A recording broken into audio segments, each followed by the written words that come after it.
Hey,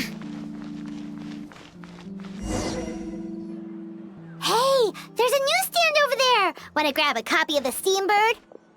We know our Fontanian friends love a little drama. There's no way they let their readers down. Isn't that Charlotte?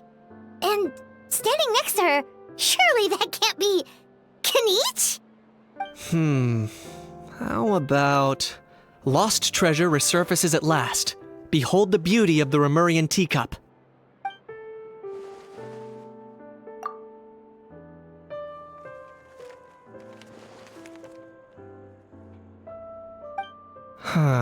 Pretty shocking.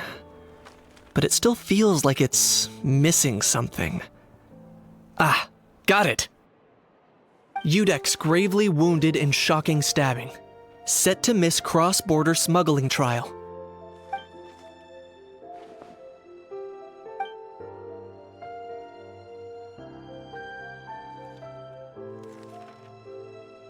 Huh? What? Did Paimon hear that right? Neuvillette was stabbed and gravely wounded? No, surely that can't be right. Can it?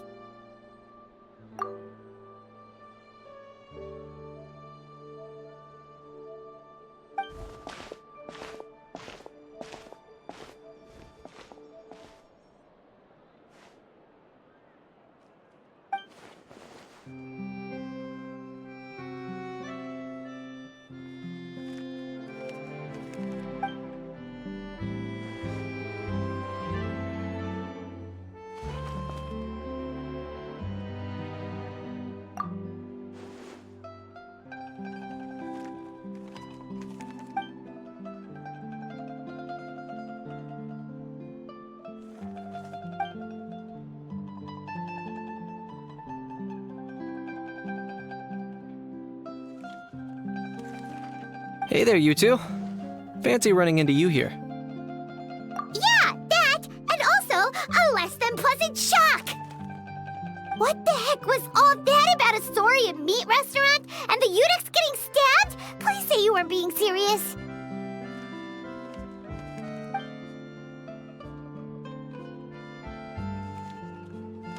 Trading tabloid headlines? Yeah. Charlotte and I were having a little contest to see who could find the most ridiculous fake news stories. Either I got lucky, or I have a knack for honing in on the most outrageous material.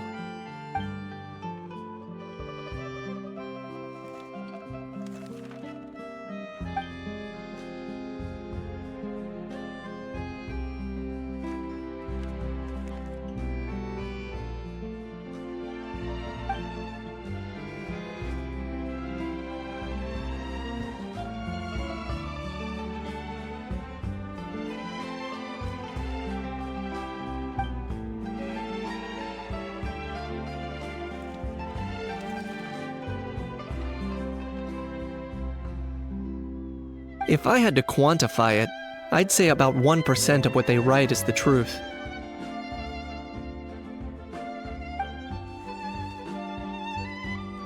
Huh? Him? Lenient? Oh, you gotta be kidding! Ah! Don't get me wrong. I'm not trying to give credit to these so-called news stories for occasionally including a grain of truth. All I'm saying is, even the wildest leaps of the human imagination are always rooted in reality. You mean all those fake headlines you mentioned actually do have some basis in fact? Sure they do. For instance, there was in fact a smuggling trial recently. Considering the amount of speculation surrounding the smuggled goods, it's no wonder there are rumors about restaurants serving saurian meat or teacups being unearthed from ancient ruins. But in reality, the goods in question were simply a few ancient relics dug up from ruins in Natlan. Rest assured, no saurians were harmed in the process.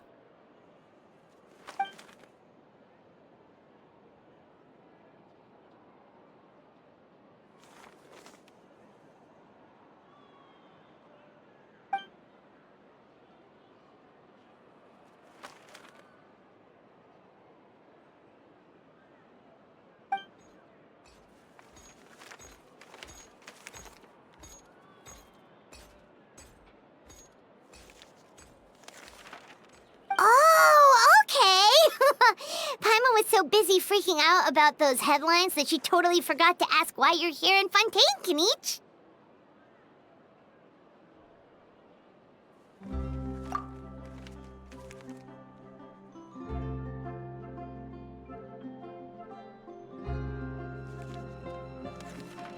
It was a pretty open and shut case, and my testimony in court was clear enough.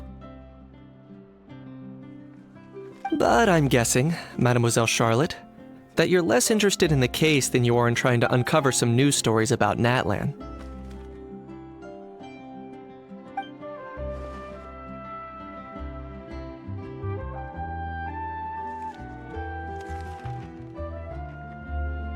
I appreciate your kind invitation, but like I said, storytelling isn't really my forte. Kinich the speechless! Kinich the tongue-tied! Huh? If you're dead set on doing an interview, why not talk to the Traveler instead?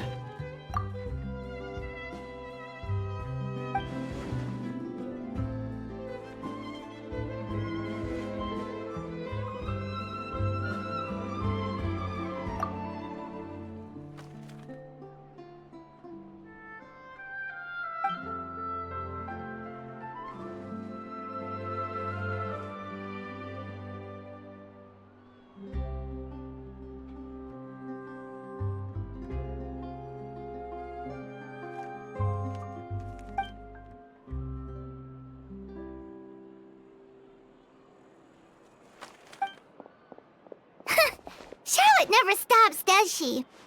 Anyway, Paimon just has to ask.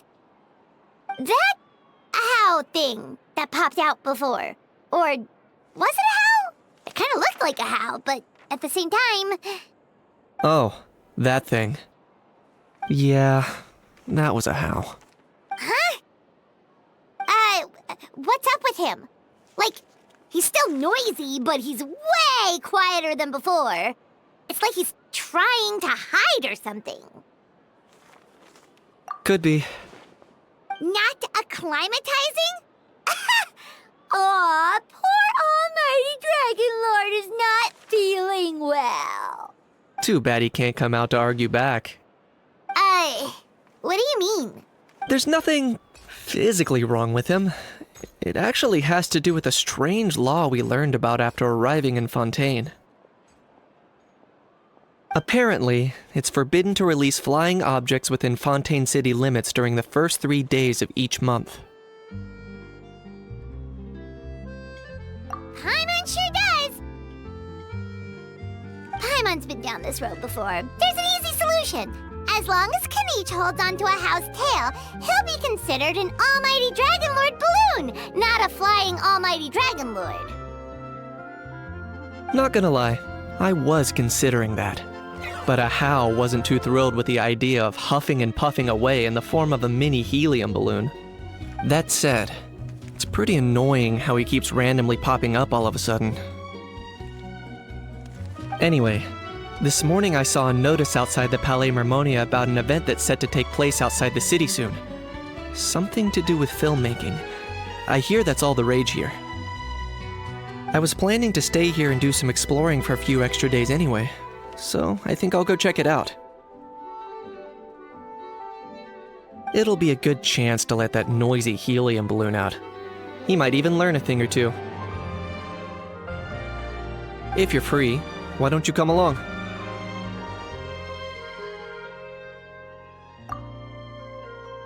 I know where it is, so let me lead the way.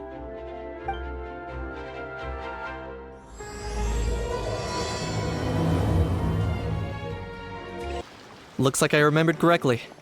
Here we are. Wow, this is awesome! Hard to believe it was just an empty beach before. Yeah, it was still completely deserted only a few days ago when I passed by on my way to testify at the Opera House. There must be some efficient workers in Fontaine. Quite impressive. A few days? One night was all it took. Rap-a-tap-tap, ta-da! But is this all it takes to blow people away? Oh, no. Given my past experience, I can't let myself get carried away. Wow, I can't believe you actually remember me. It's me, Lepine Pauline. That's right, the unlucky one.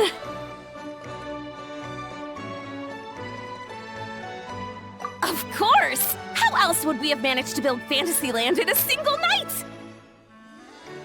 Fantasyland? At least that's how I like to think of it myself. A magical land of fantasy, the stuff of film buffs' dreams. I know it sounds like I'm laying it on thick, but that really is the goal here. As you can see, the theme of this amusement park is Fontanian filmmaking, a place for all film lovers to come together and co-construct a world of dreams. Co-construct? Well, that's a relief. Sounds like you're sharing the cost this time rather than pouring your entire life savings into a single project. Nope! I might be inviting others to help fund this, but that doesn't mean I haven't thrown all my life savings into it too! Huh? You've got to be kidding. Ha! Look at you, puny little humans. Recklessly betting your entire future against some stupid vanity project. If you're expecting even an ounce of sympathy from the almighty Dragon Lord, dream on! Mockery is all you shall get, straight from the heart! Sorry, just ignore that little gizmoid. He likes to butt in occasionally. Do go on. Gizmoid? Who you calling Gizmoid? You're the Gizmoid! Wow! That's quite a nifty mecha you've got yourself there. Is it some sort of smart personal assistant? You ought to let Miss Charlotte see your cool gadget. Who knows? Maybe you could even look into mass production! Mass production? Ugh, insolent, vulgar, and disrespectful! I, the almighty Dragon Lord, am one of a kind! There has never been another like me, nor will there ever be! And another thing, smart is the understatement of the century! I shall have you know that I am Kaholahow, forebear of ancient wisdom! I lived for eons long before any of you were born! What? Heavens above! I beg your pardon, forebear of ancient wisdom. Please, I meant no offense. Idiot meets idiot. What's all the fuss? Making some new friends, are we?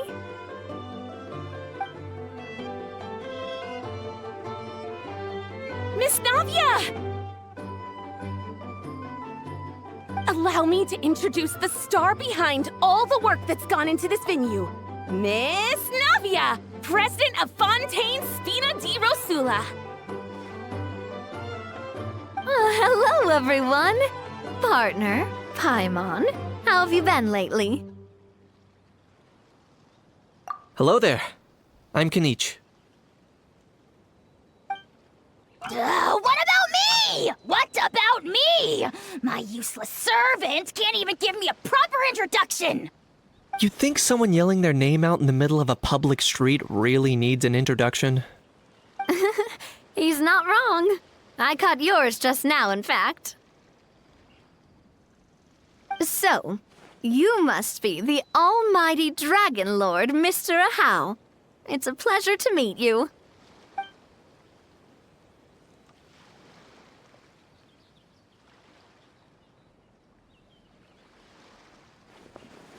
Oh, see that? That's what I call proper manners. Well, it's not every day you meet a well-mannered human. Navia, was it? Excellent. You may address the almighty Dragon Lord by his name. Navia, don't you think the title Almighty Dragon Lord is a bit silly? It's no big deal. All little animals do that, don't they? I mean, try to puff themselves up to look more impressive.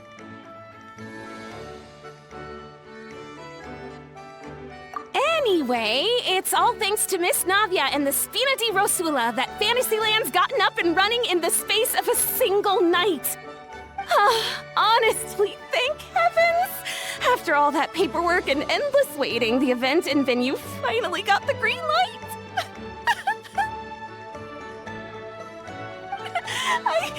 couldn't wait a moment longer. The second the approval came through, I reached out to President Navia, hoping she could lend a hand. After all, who else but the Spina di Rosula would indulge such impulsive demands?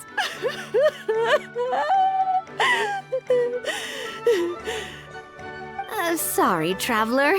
Miss Lapine Pauline sometimes gets a bit overwhelmed by her own excitement, as you can see. I'm guessing she hasn't gone into much detail about the event yet, so let me fill you in. In short, the Cheval Moran Film Fantasyland is a fan convention that's open to film enthusiasts from all over Teyvat. Miss Lapine Pauline is hosting this event and also providing technical support. Huh? Cheval Moran? That's right. The one and only Sir Intendant Cheval Moran. After much persistence and many solicitations, I finally obtained Lady Farina's permission to use the image of her close friend. Not only is our adorable mascot drawing in fans by the minute, but she's also boosting her own popularity. And that was always the goal. A win-win arrangement. It's been a while since we last met, but still, it's a surprise to hear Lapine Pauline coming out with such sensible ideas. By the way, Miss Lapine Pauline, have you decided to switch careers and go into film tech? Not exactly. By chance, one of the prototype lenses I developed caught a photographer's eye, and it's now being used for the latest cinematic productions. Thanks to this unexpected opportunity, I've had the chance to invent various film-related equipment and props. That's right. So don't underestimate Miss Lapine Pauline, our resident engineer. She's the technical powerhouse at the core of this entire event. As for the Spina di Rosula, we're mainly here to take care of planning, operations, and management. For anyone feeling inspired to set up a booth, Miss Lapine Pauline and I will provide the necessary technical and operational support once their application has been approved. By the way, traveler, are you at all interested in taking part? It would be a chance for you to earn some extra income. Plus, with your skills, I'm sure you could bring something special to the table. Paimon would be even more tempted if you were to, say, throw in one of those fancy feasts she's seen in those gourmet food reels. Well, as it happens, that'll be a piece of cake. Everyone needs to eat, whether they be tourists or the stall owners themselves. So thanks to Miss Navia's help, we've managed to invite none other than the celebrity chef Miss Escoffier to run our theme restaurant. Look over there!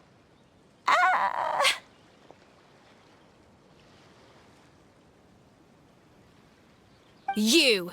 Yes, you! For the last time, the ingredients have to be in the right ratio! Get it right next time, or you might as well just lie down on the chopping board yourself. She seems a bit busy right now. Well, I'm sold. I think I'll make a How go be her assistant. You little... What's your game here? Demoiselle, sorry to bother you, but there's an issue over here that requires your personal attention. Apologies. Looks like it's back to work with me. Please feel free to take a gander at what we've got. Anyway, if you're interested in taking part, come find me later.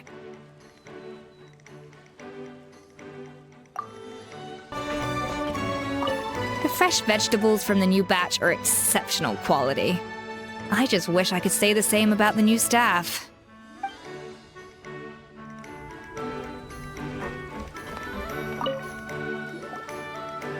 Greetings. Apologies if you overheard my harsh words just now, but I assure you it is entirely necessary. The sheer lack of standards here will be the death of me. Do you have any idea of the kind of customers I'm gonna get with how lax things are at the moment? The ones that leave their guns behind by accident, and then come back to collect them later bringing ammunition with them. Yeah, that's the kind of customer you wouldn't forget in a hurry. Oh. Wait, has that happened before? No, it's just the mention of guns reminded me. Someone did actually leave their gun nearby. Huh? Just before we started setting up, as we were cleaning up the site, someone stumbled upon a mysterious locked box. It didn't look like something from Fontaine, though. It had more of a Natlanese vibe. Oh? Do you think a foreign tourist might have left it behind? That's what I assumed at first. But the box was buried beneath a pile of wooden planks, rocks, and whatnot, so it seemed like someone deliberately hid it there. But I didn't see much point in speculating, so the best thing I could think of was to hand it over to the authorities. I trekked all the way over to the Palais Mermonia just to hand it in. Ugh, it was exhausting. What did the authorities make of it? Oh, they made a mountain out of a molehill, as usual. Before even addressing the question of what was actually inside the box, they had several heated discussions about whose responsibility it was to write the lost and found notice. Thankfully, the ever-reliable Officer Sedine stepped up and immediately called in the Marechaussee Phantom to crack the lock and check if there were any dangerous items inside. And, as it turned out, there was a gun. Wow, that's a dangerous item, all right. Mind if I ask what kind of gun it was? Oh yeah, Mr. Kanich, you're from Natlan, aren't you? Do you know a lot about guns? You could say it comes with the job. I have an interest in weaponry and the like. Ugh, such a spoiled brat. What, are the toys I gave you not good enough for you anymore? Yep, got sick of those long ago. You little... How dare you turn your nose up at my gifts? Why Time for a timeout, old-timer. Sorry, where were we? Oh yeah, do you recall what the gun looked like? It's a bit hard to describe. If you ask me, it didn't even really look like a gun.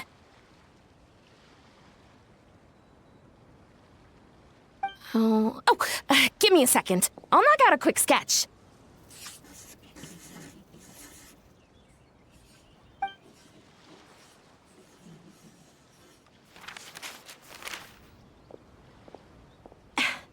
Something like this.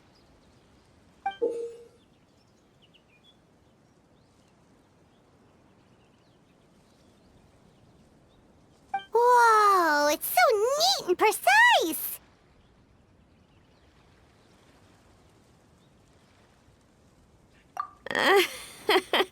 It's nothing.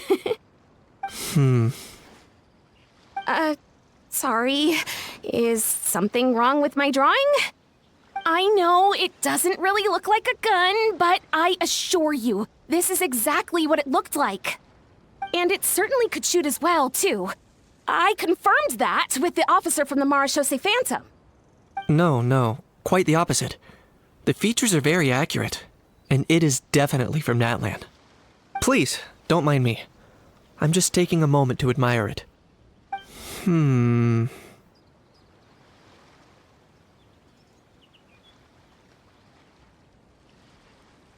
I should be the one thanking you. Thank you, and everyone else for your support. Don't mention it. Besides, we haven't really done anything. Not at all. The buzz and excitement you guys bring is exactly what this event needs. Oh dear, I'm starting to feel a bit guilty watching everyone else toil away. Guess it's about time I got back to work too. But just before I go, one last thing. Traveler, it's wonderful to see you. Here's to a successful collaboration.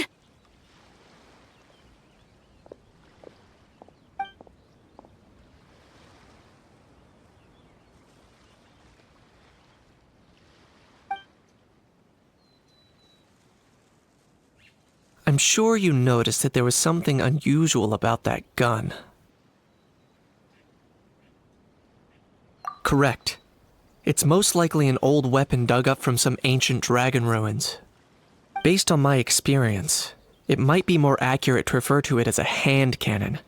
But in Fontaine terms, it's not wrong to call it a gun. Given why I came here, don't you think it's curious that an ancient dragon relic of unknown origin would turn up like this, out of the blue? I suspect this gun might have something to do with that smuggling case. It might have slipped through the cracks. Time is of the essence, so I'd like to head over to the Palais Mermonia to verify my suspicions. Perfect. Then we can head out right away. Or, if you want to catch up with your friends first, I can wait.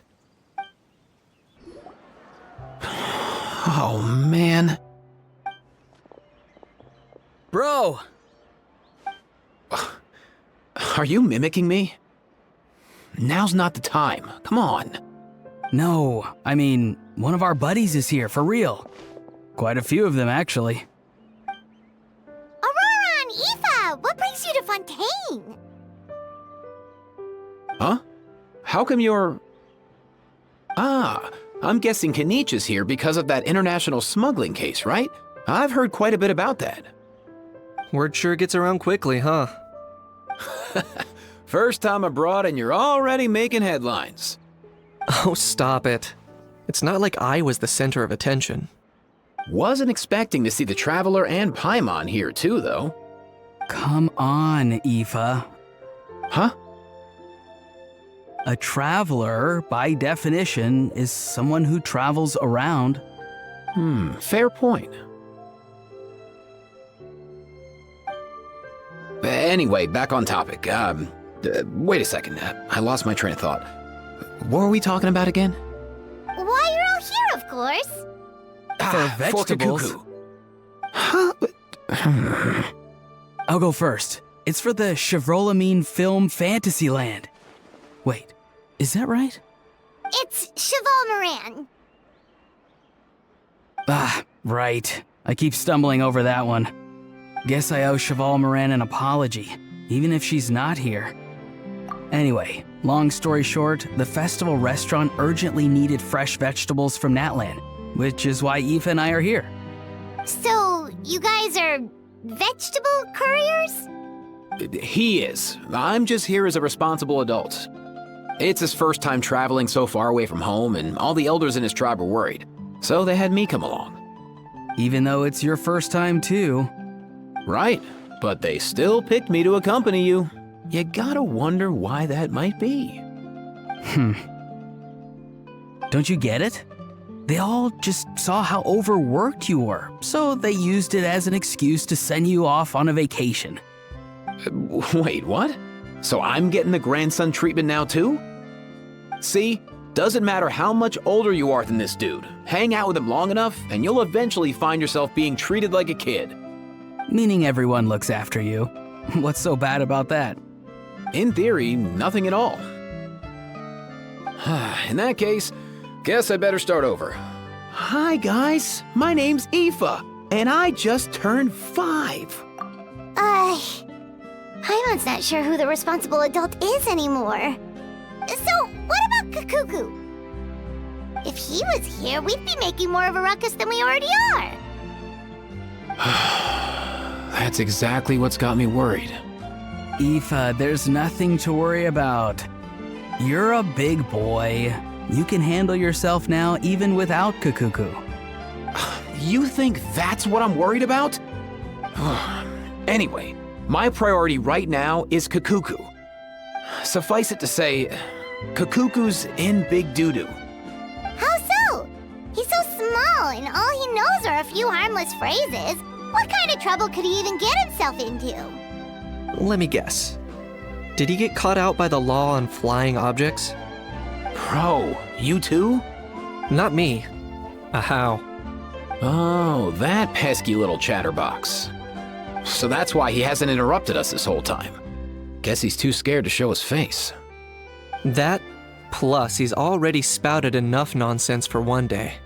So I've put him on mute until tomorrow. Nice one. If I was even half as decisive as you are, I would have kept a closer hold on Kakuku so he didn't get a chance to go flying off. Oh no, bro. Or rather, Did Kakuku get caught by the guards for flying around? If they had managed that, we'd at least be able to track him down. But when the guards started chasing him, Kakuku flew into that building next door. I wouldn't be surprised if there was a high-stakes pursuit going down in there as we speak. Just like one of those cool crime movies. Which building? That one? Yup, that's the one. Kakuku sure has a good eye for a getaway. It's the tallest building around. I may be able to fly up pretty high, but checking every last window would still take quite a while.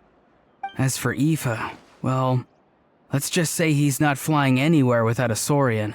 Sorry about that. Not like it's my fault, though. You don't have to apologize on my behalf. Wait a sec. What's this got to do with how high you can fly? Kakuku's got himself into a real mess here, like a panicked animal running straight into a trap. It's pretty worrying. I'm starting to picture him flapping through a barrage of gunfire while important documents are flying about left, right, and center. Heck yeah! If anyone can pull it off, it's Kakuku. He's always been such an awesome Saurus. I believe in him.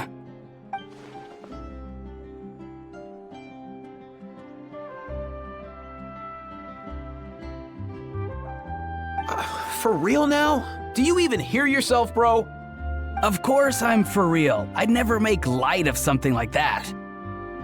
All right. Everyone's an awesome Saurus. Well, the human version. But our priority right now should be to go in there and check up on Kakuku. Leave it to us. You sure? Wow, awesome. That'll be a huge help. And if Kakuku doesn't listen to you, I give you permission to pull out a couple of his feathers. Wait, since when was that up to you? Well, then it's your call, bro. All right then, if Kakuku doesn't listen to you, I also give you permission to pull out a couple of his feathers. There you go. If he objects to that, tell him to come find us. He won't. Trust me. Back when we first met Kakuku in the wild and I begged you to take him under your wing, I never imagined you'd end up spoiling him rotten. And I never imagined you'd be nagging me about it. Oh, well, I definitely saw that coming. Huh? You're only 5 years old after all.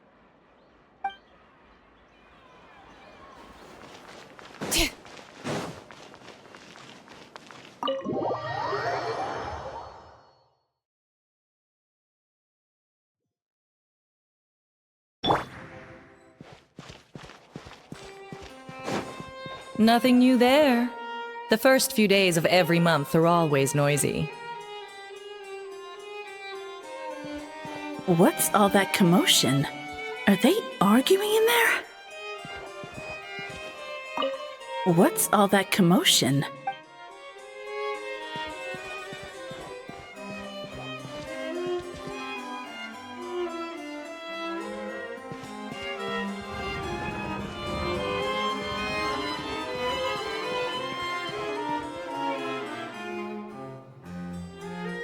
No way, bro!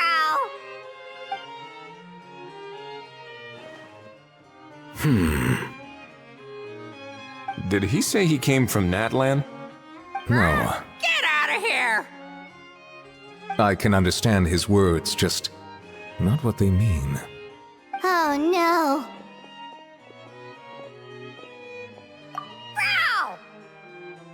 Bro! He keeps repeating the same things over and over again. Oh, you know one another.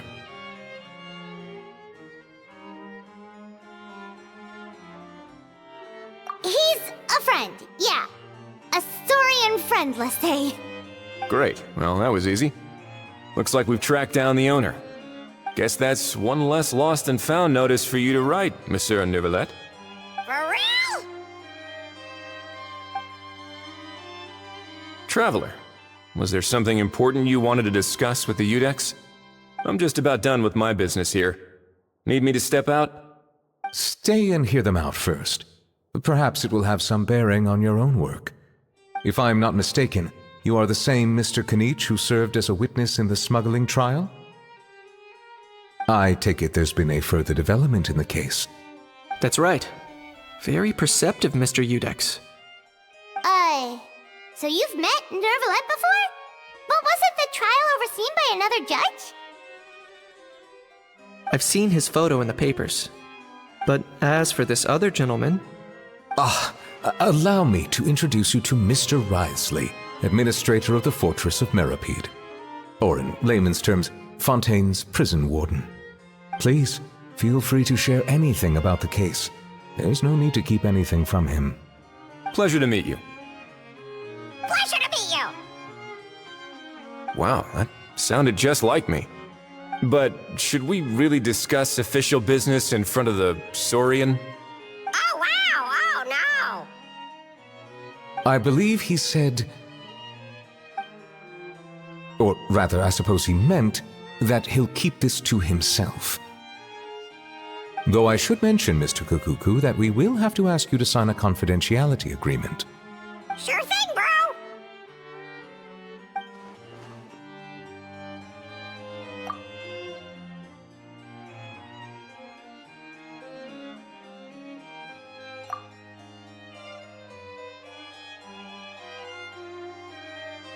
Let us return to the matter at hand. Mr. Kanich, was there something else you wanted to discuss relating to the case? Yes. Let me fill you in.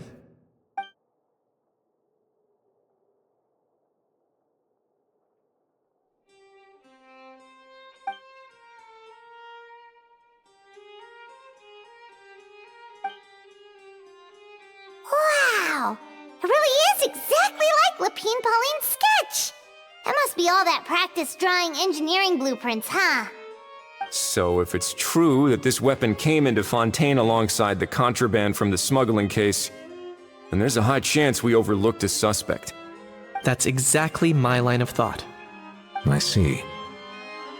Mr. Kanich, thank you for reporting this promptly. I'll arrange for the Marechaussee Phantom to investigate right away. We should begin by questioning the prisoners in custody. Wriothesley. I'll sign off on the interrogation request, don't you worry. That would be much appreciated. It's lucky that the Palais Mermonia wasn't scheduled to release any public bulletins today, and that this guns lost and found notice hasn't been written up yet. In other words, the news hasn't leaked. I'll be staying in Fontaine for the time being. If there's any progress in the investigation or you need my help, feel free to reach out anytime. Yep, we were just about to go help out with Lapine Pauline's convention. If there's any news, we'll keep you all posted. Marvelous. Thank you all. Well then, all that's left is to...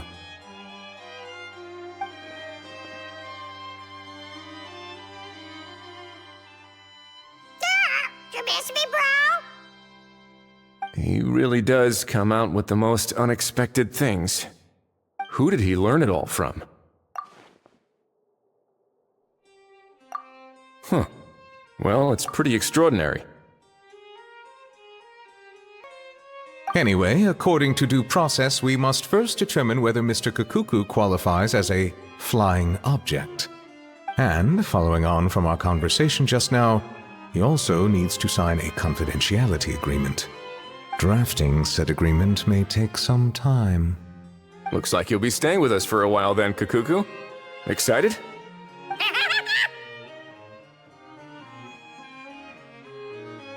That would save us a lot of trouble.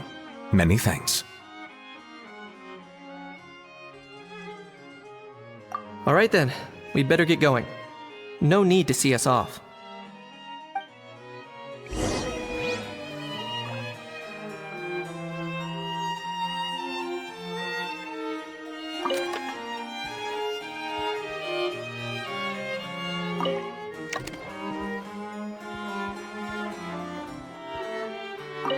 I know you mentioned a while back that people from Nadland would soon start showing up all over the world.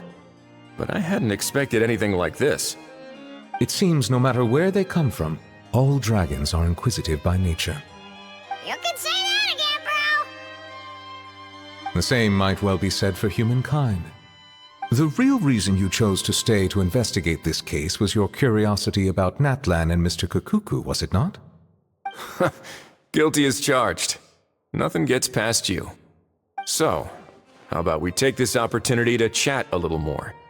We've got the world's best translator on hand, after all. Sure thing, bro! Aurora and Aoife, we found Kukuku! What's the situation? How bad is it? Oh no. When I saw that Kukuku wasn't with you, I'd already prepared myself for the worst. Relax, Aoife. Maybe Kukuku just prefers high-rise living now. Sometimes you just have to let the kids grow up and make their own choices in life. For real now? Do you even hear yourself, bro? It's not that bad. Kukuku's fine. Still very much alive and kicking for starters. He hasn't been arrested either, so no jail time.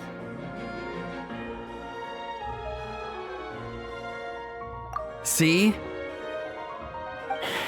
You're not exactly reassuring me here. As for the bad news, well, it's really not that bad. Kukuku accidentally overheard some top secret stuff, so he has to stay at the Palais Mermonia for a while to sign a confidentiality agreement. But there's no need to worry. The person in charge of looking after Kukuku is super nice, so he'll be absolutely fine. All right. That doesn't sound too bad after all. Wow, hearing that's put my mind to rest. But based on my understanding of how things work here, the ban on flying objects should be over by the time Kukuku actually gets out. What a shame. Oh well, I guess we'll just have to go have some fun without him. You don't look disappointed in the slightest. Anyway, Auroron and I will be staying in guest rooms upstairs at the Hotel de Boer for the time being. Feel free to drop by if you need us. Yay, problem solved! All right, let's catch up another day.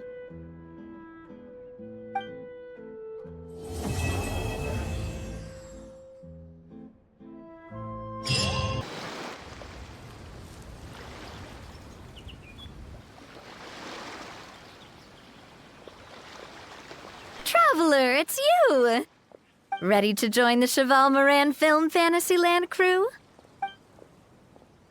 It's time, dear partner and Paimon, for us to turn our attention to the Cheval Moran Film Fantasyland. As I mentioned, the park was started up by enthusiasts who brought in the Spina di Rosula to handle the planning, construction, and operations. Of course, enthusiasts aren't typically all-around experts. They usually stick to designing the event booths. We, for our part, handle long-term operations and develop standardized strategy guides for the different activities. Long-term operations?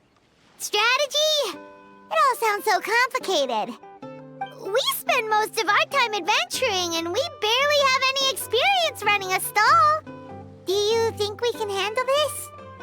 That's more like it. You've seen it all before, haven't you, partner? I'd even go as far as to say you've shaped some of Tevat's biggest business ventures. Anyway, first things first. Let's get an overview of how the whole festival's gonna be run.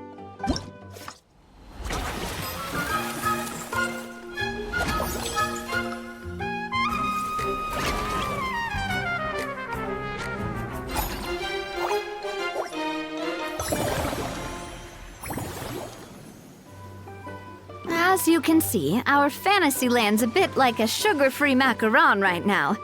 Several areas are still under construction. The Spina's only been able to hire a limited number of craftsmen. Besides, we don't have enough experience to handle multiple projects simultaneously. That's why I chose to adopt a time slot-based planning method, so we can focus on specific tasks during each designated period. Upgrading facilities, expanding the venue, hiring staff. All of this requires funds and time slots to accomplish. So, it's our job to allocate precious time slots in each business cycle to the most worthwhile tasks. As we attract more guests and earn money to add to our funds, we'll also be able to work more efficiently. which will allow us to divide each cycle into finer time slots, which will let us get more done. So we'll be limited in the decisions we can make and tasks we can focus on within each time period. Which means we have to use our limited actions and Mora to earn even more Mora. Kinda like playing chess or cards then. Cooking up a strategy in advance is gonna be key. Paimon thinks she just about gets it. How do you feel about it, Traveler? Yep, come on, we can do this! You mentioned standardized strategy guides just now. Does that mean there are non-standard ways to take part too? Of course. Film and entertainment mean different things to different people. And there's gonna be a wide range of exciting activities for people to try out.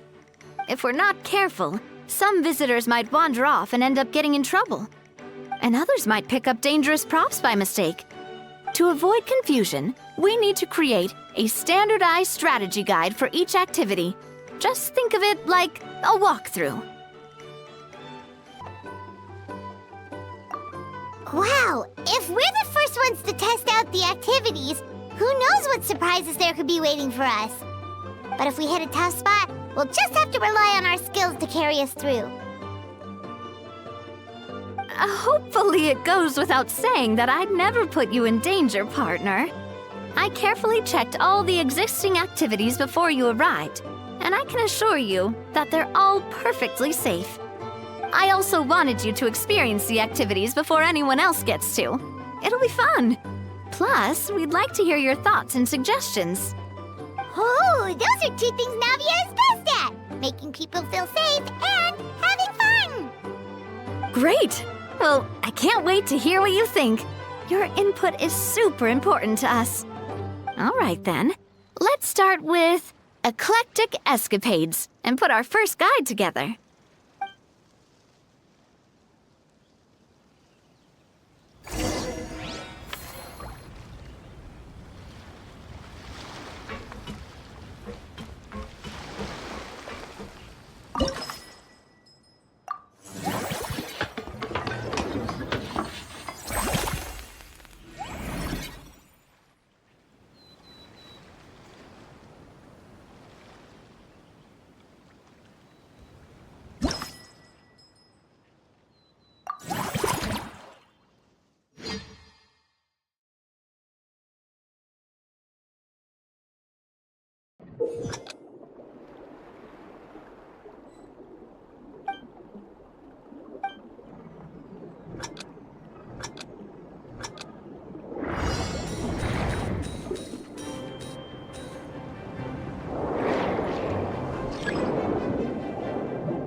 Both of you seem even more excited than before. Looks like your first trial run didn't disappoint. Paimon hasn't actually watched that many films, but after trying it out, she might just be hooked! We should check out the film that it's based on! Great job, Paimon. That's exactly what our enthusiast friends were hoping you'd say. They'd be beyond delighted to hear that visitors are curious about the films that inspired these attractions. Some have even been willing to contribute extra funds out of their own pockets. Where budgets have allowed, of course. Out of their own pockets? That's right. While the Spina di Rosula covers the cost of basic booth materials and rental fees, many fans have personally funded promotional materials and related merchandise. The cost of the booth itself isn't their main expense. Some of them have already started designing spin-off products inspired by film characters. Take our official mascot, Surintendant Chevalmoran, for instance. She won second place in the last most popular character poll for the comic film category, and was even dubbed the pinnacle of round, bouncy cuteness. Many people have expressed interest in designing cushions based on her image, using the highest quality fabrics and hiring the most skilled artisans to mass produce them. These cushions will officially go on sale at the next convention alongside lots of similar products. Sounds irresistible, right? Plus, as Surintendant Chevalmoran's guardian and official image rights agent, Farina will receive 60% of the sales revenue. After all, the fans are doing this voluntarily, not for profit, but to promote Surintendant Chevalmoran's adorable image. The more Mora ends up in Farina's purse, the better Surintendant Chevalmoran's meals will be. And who wouldn't be happy to hear that? Oh, Paimon likes the sound of that. Everyone working hard for something they all love without worrying about profit. Still, we can't just ignore Mora completely. Whether it's fan creations or official commercial projects, some level of financial balance is still necessary. The same logic applies to the Chevalmoran Film Fantasyland taken as a whole. Once we finish the standardized strategy guides, our attractions can officially be open to the public. But we can't take personal charge of the ticketing process. There's plenty of work to do at the various booths, and the park itself is a work in progress. We'll need to assign dedicated employees to maintain and manage each attraction. There's a recruitment section on the park's bulletin board. We've received many applications, and each candidate has their strengths. Our job is to match the best candidates to each attraction based on their overall performance. Once assigned, the staff will keep the attractions running, ensuring a continuous revenue stream. Wait, so we've suddenly gone from being playtesters to heads of human resources? That's definitely a first for us. Just don't hold everyone up to your own standards, okay? You can't expect everyone else to be as capable as you. All right, time to review some resumes. Fingers crossed we'll get some exceptional candidates.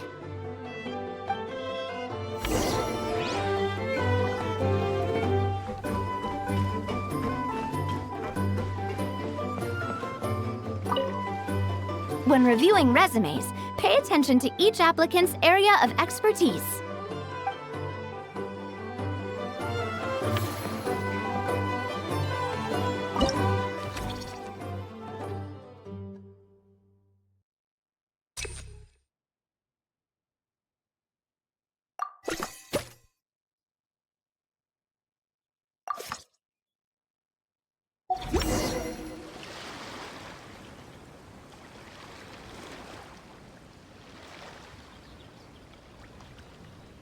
Looks like this particular employee is really getting into their role.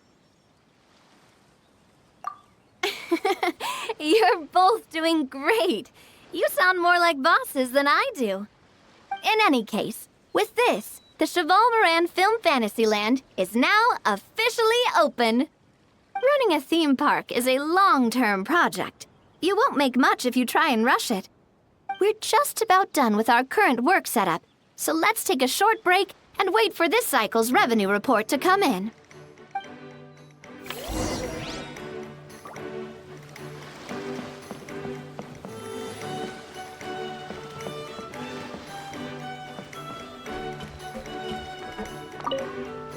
Well, this cycle of operations sure got us off to a good start.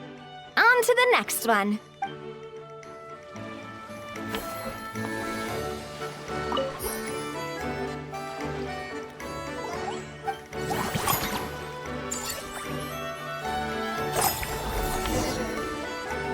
Well, the numbers might not look that impressive, but given that we're just getting the ball rolling, I'd say that wasn't a bad start. Building on this momentum, we must consider rolling out more unique business strategies during the next cycle. To draw in the crowds, I've invited one of Fontaine's very own celebrity chefs, my good friend Escoffier. She'll be performing right here in the amusement park's restaurant. On that note, let's go catch up with her. So, is the restaurant part of our business strategy too? There are so many layers to this operation.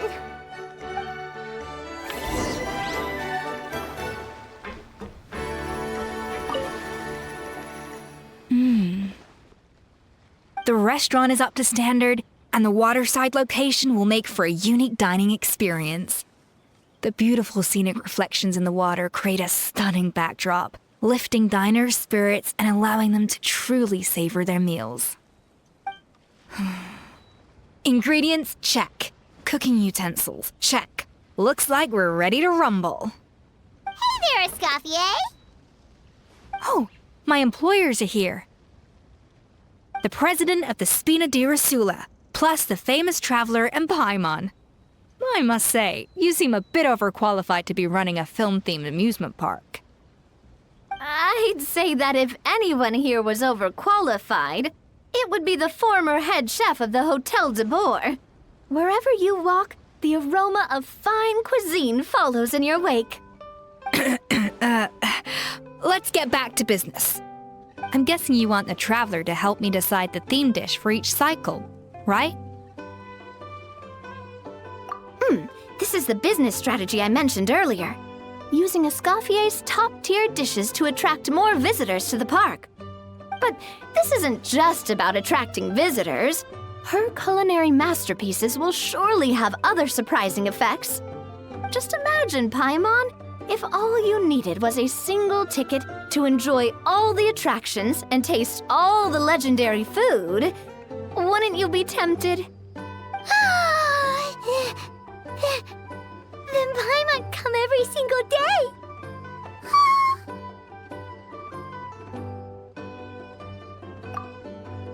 Now, here's the twist. To get the most out of this strategy, the menu can't be made public.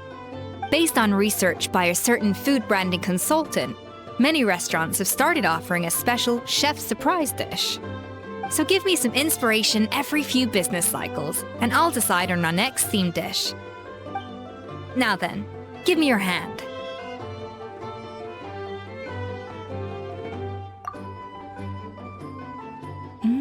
A warm and energetic feel.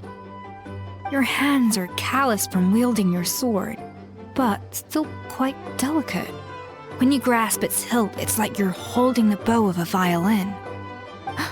A sword, then. The theme this time shall be strength. All right, let's find out what strength looks like in gastronomical form.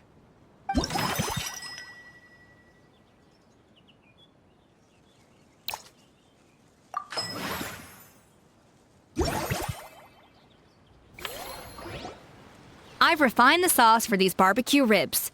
It's a richer flavor than the classic version, but not at all greasy. The mint extract in the seasoning leaves a refreshing aftertaste, perfect for indulging yourself after a fun-filled day.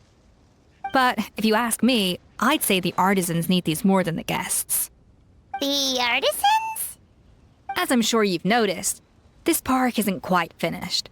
A serving of these barbecue ribs should help the artisans replenish their strength much more quickly. As their bosses, you have an obligation to provide meals for them. So why not invite them to dine here? Who knows? The morale boost might even improve their productivity. Oh, if I recall correctly, you once served up some special fish and chips for the porters over at the Fleuve Centre. For several days after, the workers were all incredibly efficient. They'd finish 8 hours of work in just 5. And then, because they clocked out early, they'd come back completely refreshed the next day. Then there's no time to lose. Go invite the artisans over while these ribs are still hot. I'll prepare some side dishes and desserts too. That's a great idea! You really live up to your reputation, Escoffier. Looks like these themed dishes are gonna make a huge difference after all. We'll have to make sure we check in with you regularly. The artisans are pumped and ready to roll thanks to that themed dish. And perfect timing, too. Let's take this chance to take the facilities of our eclectic escapades to the next level. That unique aroma. I wonder how you'll inspire my cooking this time. It's nothing. Just take care not to overwork yourself.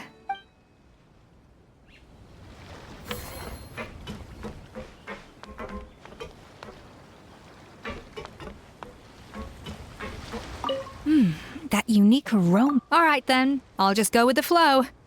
It's about time for a fresh new flavor.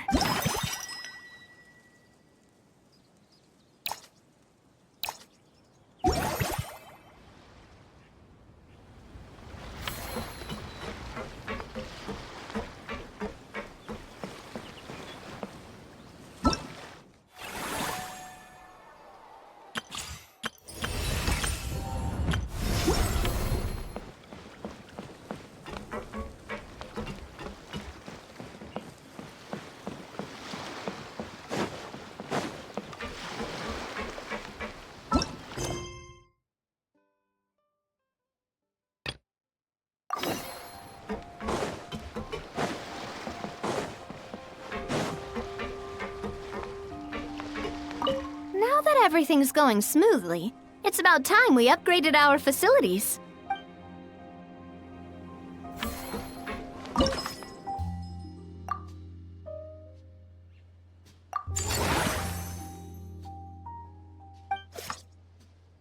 We should be able to attract more customers by upgrading the stall, don't you think?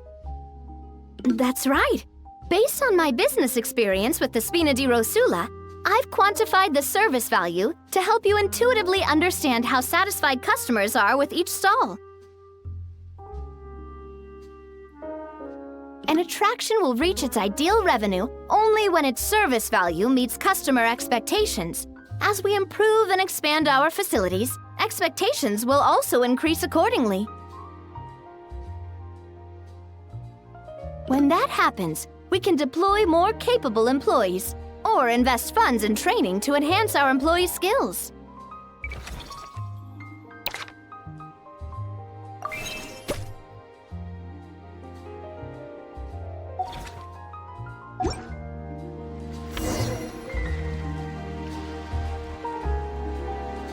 Whew, that should be everything. Looks like you've pretty much mastered how to run this park.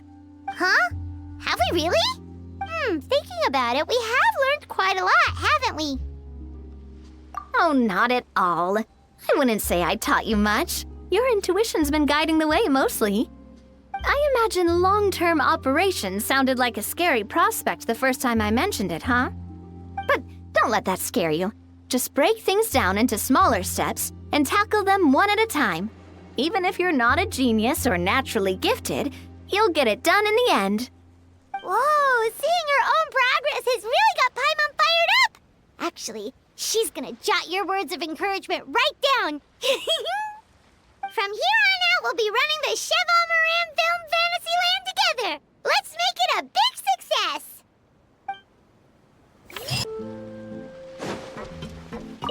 It's all your fault! All your fault! Your fault, your fault, your fault!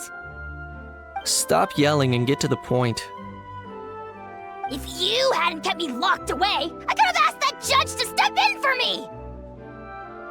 He'd have backed me up for sure, and then we'd have kicked your sorry little butt! For real now? Did you even hear yourself? You'd better focus on outsmarting Kakuku first.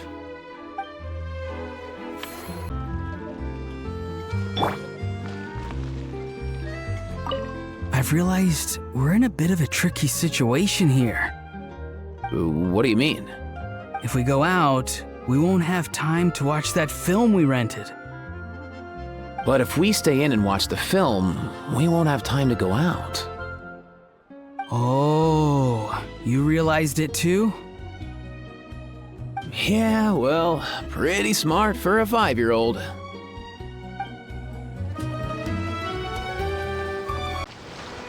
It's been a few days. Ban on flying objects should be over by now. Let's head over to the Palais Mermonia to see how Kukuku's doing.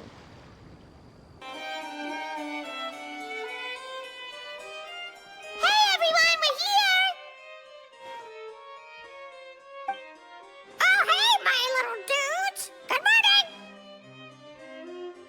Oh, wow! Kukuku's learned a new greeting! Is that good news or bad news, though? Sorry, I did everything within my power. But so far, I've only managed to teach him how to say good morning. Wait, so that's all you've been up to this whole time? Get out of here! Huh? Okay, so good mornings aside, please tell Paimon there's been some other progress too. Of course. That's why I'm here. Kukuku's not the only one that Mr. Ridesley's been getting to talk. I'm referring, of course, to the convicts. It was nothing.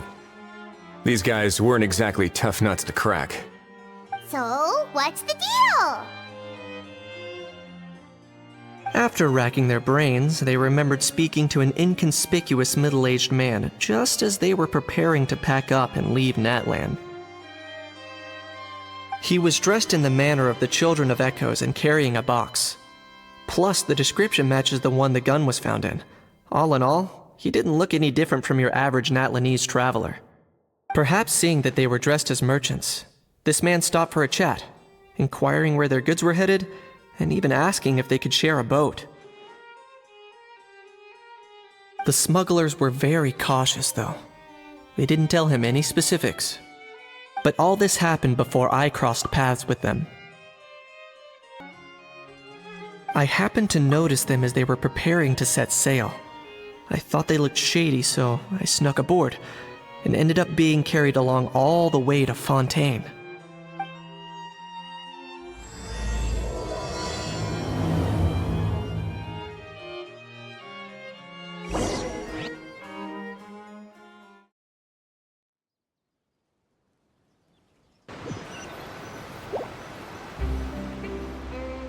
Boss, do we know if those Fontainians will even like this stuff? What if we can't shift it? And that's why we call you a rookie. It's all supply and demand, kid. Supply and demand. Natlan's foreign trade is just starting to lift off. There'll be a market for it, you'll see. That's right. So stop giving the boss trouble, rookie. Just do your job and keep an eye on the goods. Are they merchants? Have they come to Fontaine to do business? Scarred face. Calloused hands.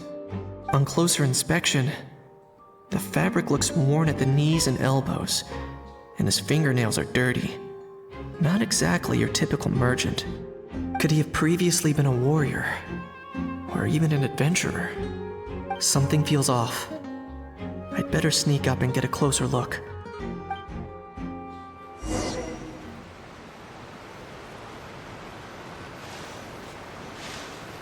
Nice thinking, boss. This tourist tub's been fast going and smooth sailing. Plus, no one's been asking us what we're up to. That goes without saying. Big cargo ship would have been too slow, whereas the smaller ones would have been faster but way too bumpy. If we ended up damaging the goods by accident, all these months spent grafting away would have gone up in smoke. Seriously? But there's hardly anything here. Would it really have taken them months to prepare? And why would they need to transport it with such care? Could they be secretly smuggling precious items out of Natlan? I'll need to find a way to get to the bottom of this.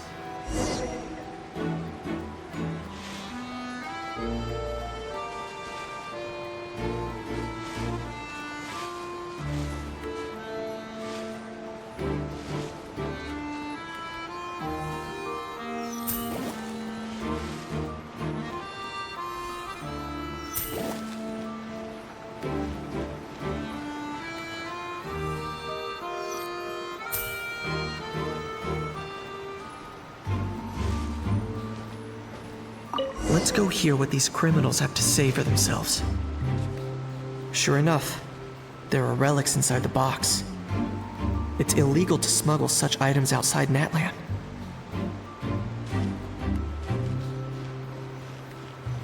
Hey, why the long face? You're abroad on business, and you get to do some sightseeing while you're at it. Sounds like a pretty sweet deal to me. You better cheer up if you know what's good for you. I guess you're right. I was just worried I might have messed up with the packing, or that something's gonna go wrong along the way. Oh, pull yourself together. Tons of foreign tourists come traveling to Fontaine. I bet their luggage is full of all kinds of weird stuff. If someone insists on checking it all, just show them the purchase order we had drawn up. Those Fontainians can't get enough of their legalese, so I've heard. They can look all they want. Aha. So their aim is to smuggle in contraband after all. Looks like I've gathered enough intel about the smugglers and their contraband. Time to inform port security.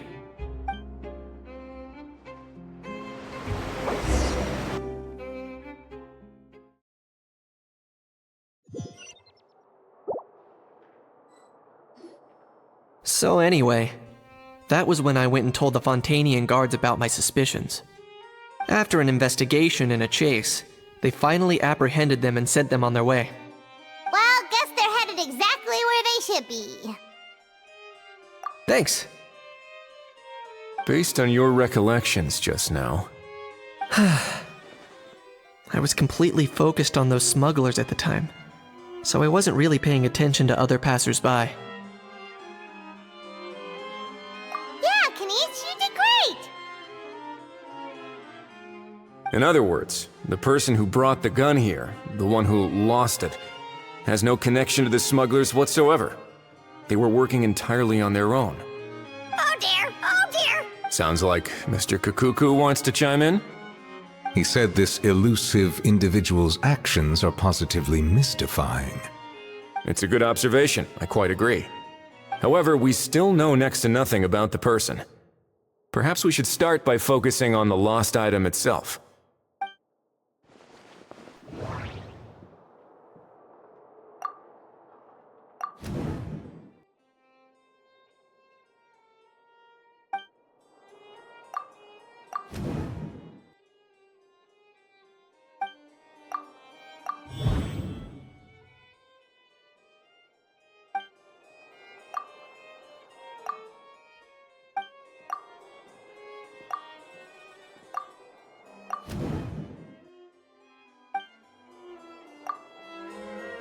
It certainly seems like it was the bait in some kind of trap. The only question is, why wasn't the bait made more conspicuous? Has something sprung to mind? I just remembered a film I watched this one time. Huh? Oh wow, no way, bro! Hold on, let me explain. Just now, the traveler speculated that this box might have been placed there on purpose, as if the intention was for someone to come pick it up. That got me thinking about those films about kidnapping cases. When they demand their ransom, the kidnappers tell the victim's family to leave money or valuables at a designated spot for someone to come pick up. That doesn't merely happen in films. There have been similar cases in real life. In fact, if anything, it's probably the real-life events that inspired the films. Sounds plausible. Ooh. Wait. This raises the stakes to a whole new level. If the gun really was some kind of ransom, then since we took the box, the kidnappers never got their payment, so does that mean they executed the hostage? I agree. I don't believe we have a kidnapping on our hands. Selling off stolen goods is extra work that most kidnappers would want to avoid. Unless they're after something very specific, they tend to just ask for cash. Could we be dealing with a kidnapper who's dead set on getting their hands on an ancient dragon handgun? It's not impossible, but the likelihood is very slim. We can discount that possibility for now. And speaking of selling stolen goods, don't you think this looks more like a transaction?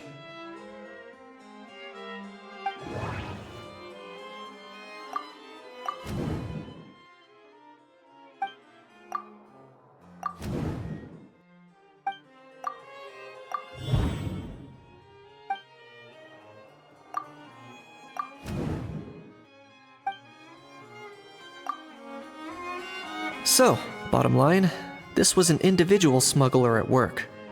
Exactly. And it was the location itself that caused the deal to fall through.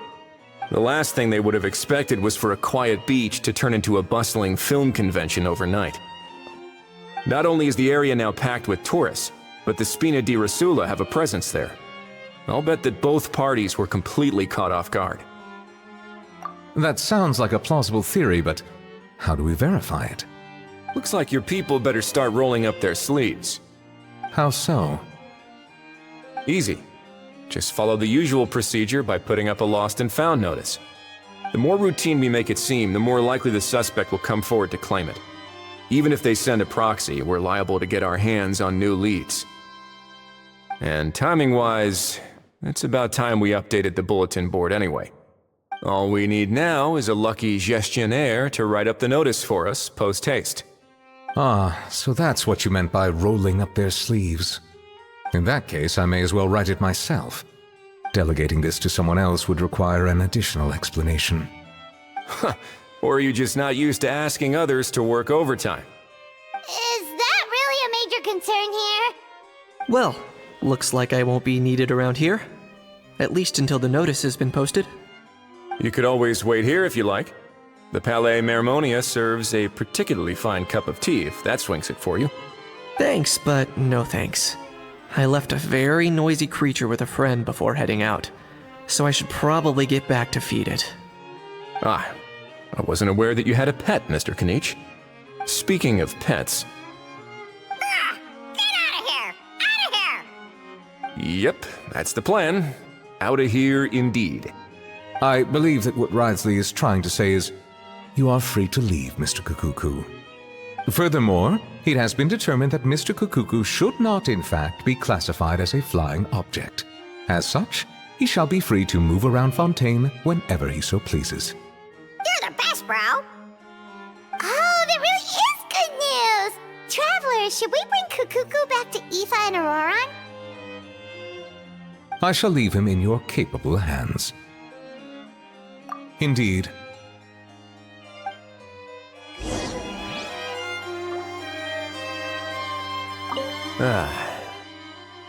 You know, all this has made me realize that I'd quite like to have a pet. If that proves inconvenient within the fortress of Meripede, perhaps you should consider finding a place in the court of Fontaine. That actually sounds like a good idea. In the past, I always dismissed the idea of buying a property in the city. The prophecy about the floods meant it never seemed like a worthwhile investment. But now... This might be a good time for you to re-examine the documents I gave you regarding your title as Duke. Huh? Citizens with honorary titles are eligible for certain benefits when purchasing property in the court of Fontaine. Really? How about this? You read through your documents from start to finish, while I write up the lost and found notice. How? What? What now? Let's shake hands. Fine by me! Get ready for a knuckle sandwich! Ugh.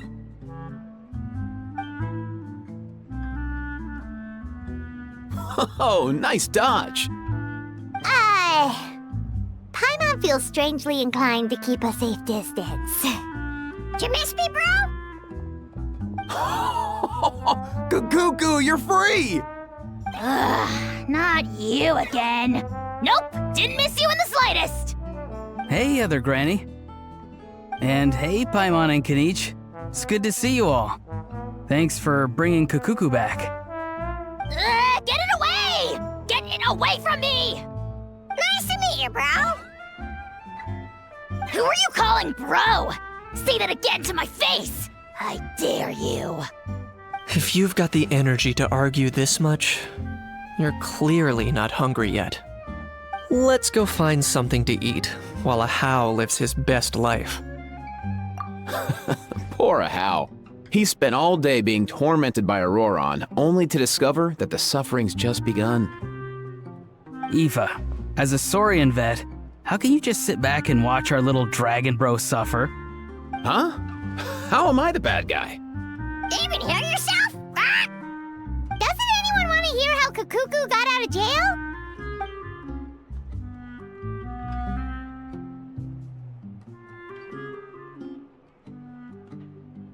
Don't lose hope, Ahau.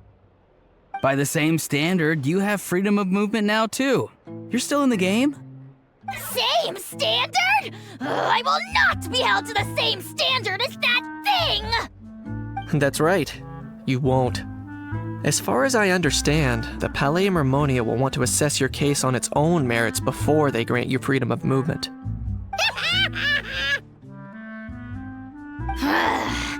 Where's that Saurian meat restaurant again? I'm gonna march that little pink balloon right into the kitchen! Yeah, good luck with that, bro. You'll be putting your own neck on the line, too. Also, there's no such restaurant! Anyway, thanks for looking after Ahau, guys. I'll take over from here. Why you? Between the two, Kakuku wins the cuteness competition hands down. Really? Thanks! Wait, who are the other contestants, though?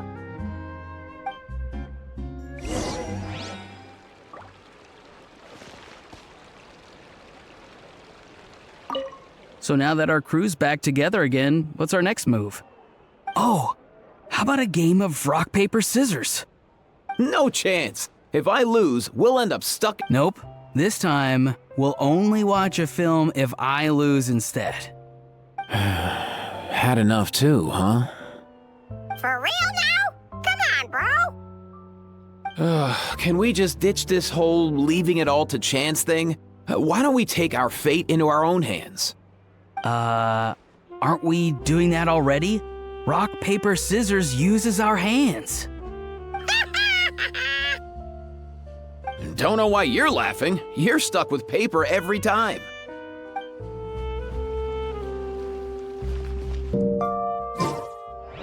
The lost and found notice is up! Maybe we should go hang around the Palais Mermonia to see if anyone shows up to claim it. Huh, looks like there were quite a few others with the same idea. Ah, hello, you two. Have there been any developments? Okay, guess not. Well, the notice was only just posted. Guess it's pretty unlikely that someone would show up right at... Special Patrol, open up! Ah! Who's there? What's going on? The Special Patrol? I don't think that's who this is.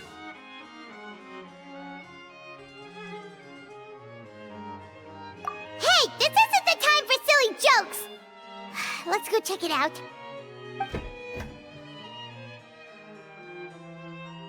Good day, all. Gramps, grannies, aunts, and uncles. What in the Tevat are you doing here, Auroran? Oh, he must be the one you mentioned. Kakuku's owner? One of his owners. Kind of. But, bro, what are you doing here? I'm here to claim a lost item. Is this the person you saw on the boat, Mr. Kinich? Somehow I highly doubt that. For starters, he just addressed us as Gramps and Grannies. And unless this is the youngest looking middle-aged man in the world, I don't think he's our guy. Huh. Was there something wrong with my door-knocking etiquette? That's how they do it in all the films. That's not door-knocking etiquette. That's the Special Security and Surveillance Patrol doing their job! Completely different things! Oh, I see. I figured it was just a polite way of requesting entry, to show the people inside you had something important to discuss. Oh, sorry about that. I totally goofed that one up. Give me a moment. I'll go back out and try again. So, Roran, you said you were here to claim a lost item. What did you lose? Yeah, so basically...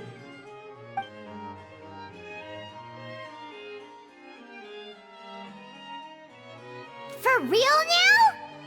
Oh, come on, bro. Auroron, be honest now. Were you the one who lost this?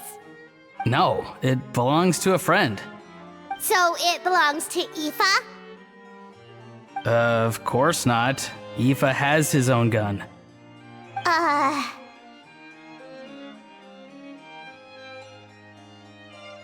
All right then. I knew this wouldn't go well. So here's what went down.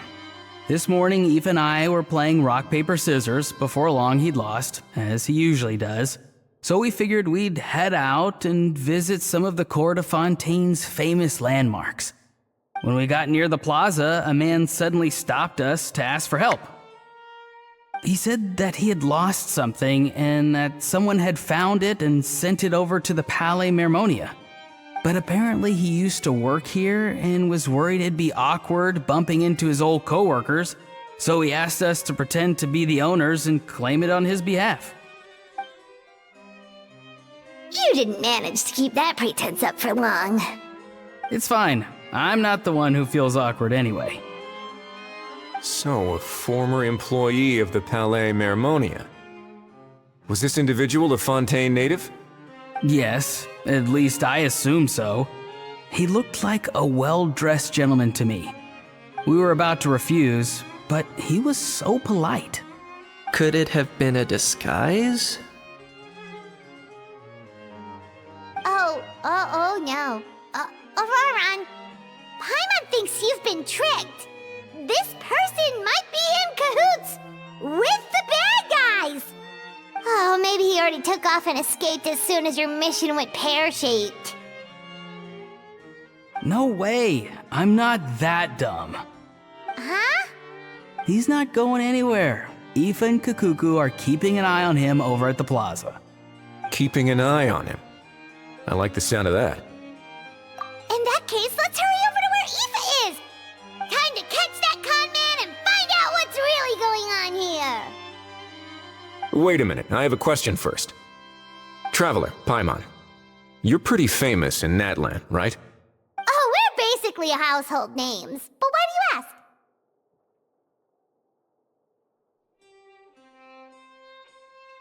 you ask?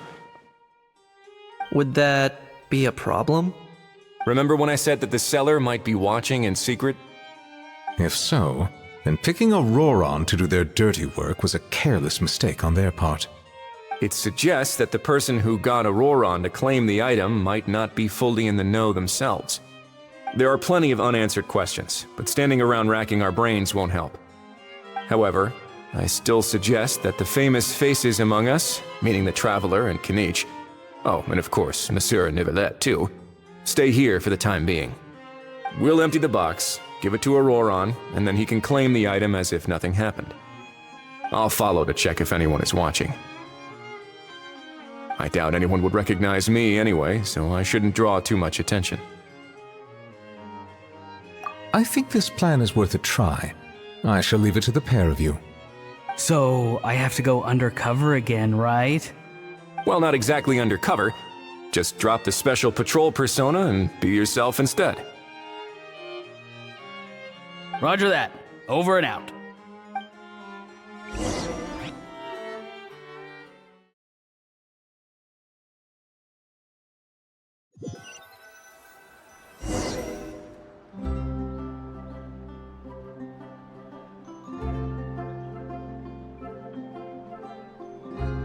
No sign of any suspicious individuals around here. Auroron has entered the elevator as planned. I'll head over to the plaza now.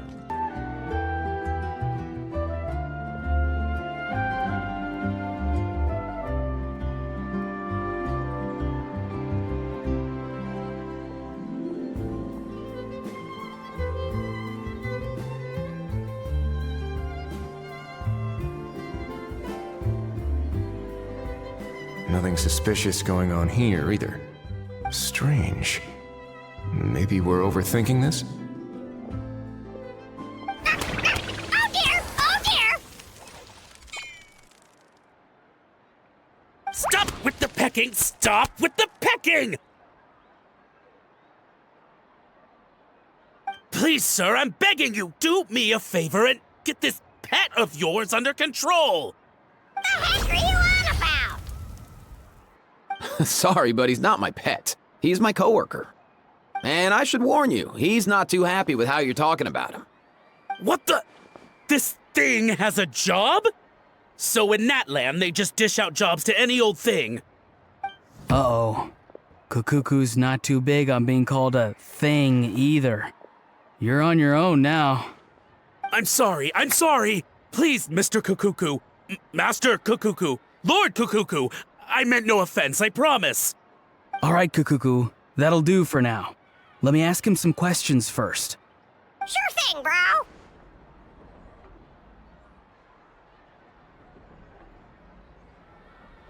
Auroron actually looks pretty serious this time. Was he just pretending to be clueless earlier? Interesting. Think I'll sit back and see how this plays out. You actually got it? Wow, didn't think it would be that easy. Ah, excellent. Looks like sending you was the right approach after all. After all? I mean, because the staff at the Palais Mermonia don't recognize you, right? So I got it, but I don't remember promising I'd hand it over. Huh? This thing's pretty cool. I've taken a bit of a liking to it.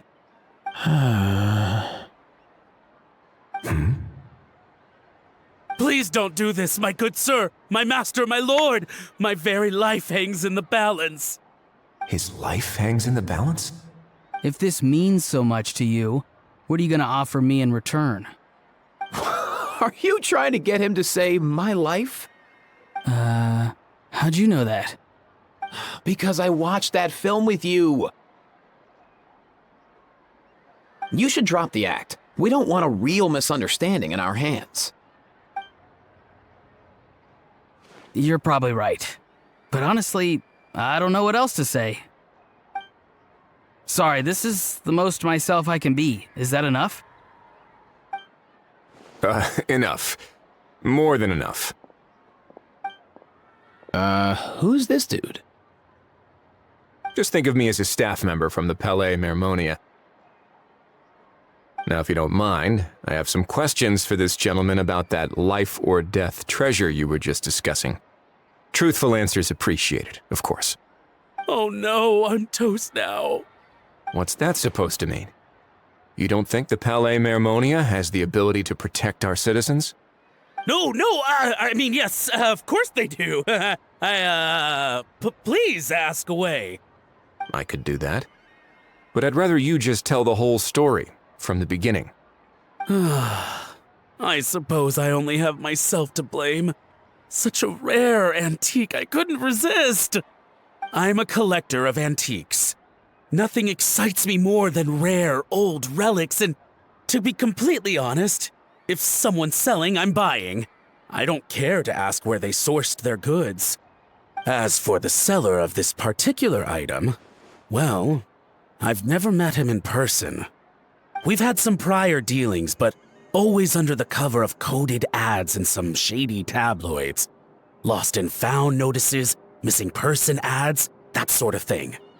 As long as I took care to hide a time and place somewhere within the text, then slipped some mora into the envelope before submitting the ad, it would get published. And that was that. No fuss, no trace. Simple, right? Normally, everything goes off without a hitch. But this time, I arrive at the pickup spot expecting a discreet in and out, and instead, I find a whole construction crew at work.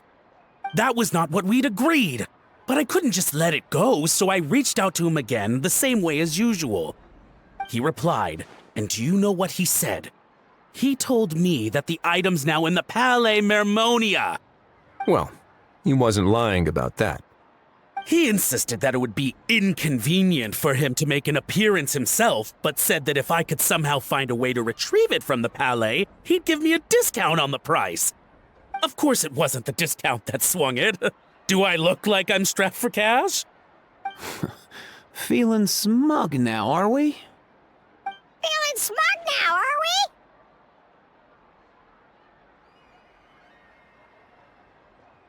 we? No, Please go easy on me. Go on.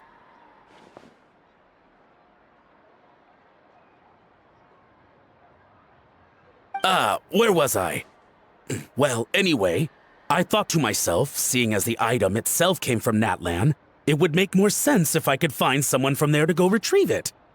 And by a stroke of complete and utter coincidence, I just so happened to see these two young folks wandering around, so I'm so very sorry. I underestimated the pair of you. I need you to clear something up for me. You haven't paid the seller yet, correct? And yet he told you to collect the item from the Palais Mermonia. Was he not worried that you just split afterwards? Well, to be honest, though I can't claim to know him very well, he, on the other hand, seems to know my name and where I live. Besides, this is a guy who managed to get his hands on an ancient Natlanese weapon. That's probably not the kind of person I want to double-cross. Fair. That makes sense. So, Mr. Please, just call me Argento. All right, Mr. Argento. Listen very carefully to what I'm about to say. It will determine how much of the rest of your life you'll be spending beneath the waves. What does he mean? Is he gonna drown him just like they do in those gangster films? Oh, I get it. He's talking about that place at the bottom of the Fontanian Sea. Shh, can it? Owing to your suspected involvement in the illicit trade of Natlanese relics, you're now one of the suspects in an international smuggling case. A trip to the Opera Epiclese seems unavoidable at this stage, but on the bright side, you still have one chance to make things right.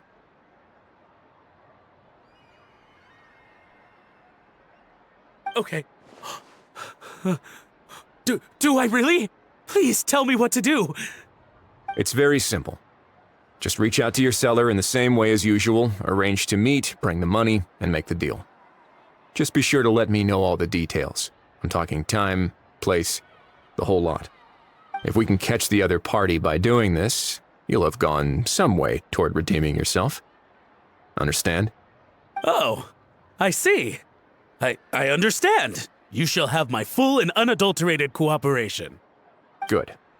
Don't break the law, and don't even think about making a run for it. The Palais Mermonia will be watching you and ensuring your safety. All right, take the box, but leave your ID and other documents behind. You can go now. As for you two, protocol dictates that I should take you both back to the Palais and have you sign a confidentiality agreement. But that would take a lot of time and effort. Such a hassle, bro! See, Mr. Kakuku knows exactly where I'm coming from. So, I was thinking, since you're all friends of the Traveler... I understand, sir. We got dragged into this by accident, and it has diddly squat to do with us.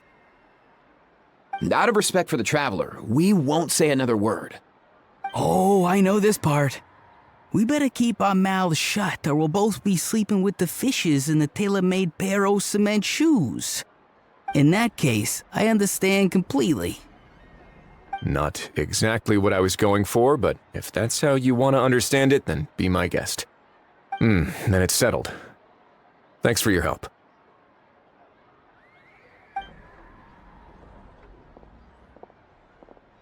Boy, am I glad that's over. That's enough work for one day. Time to head back.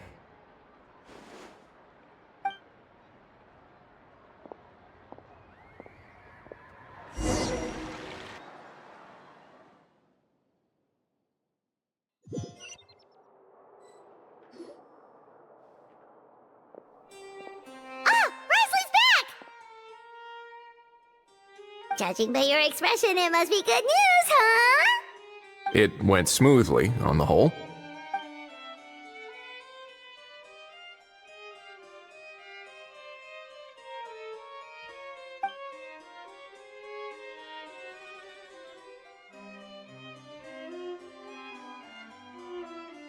So basically, we hold off until Argento and the other party have set up the next stage of the transaction.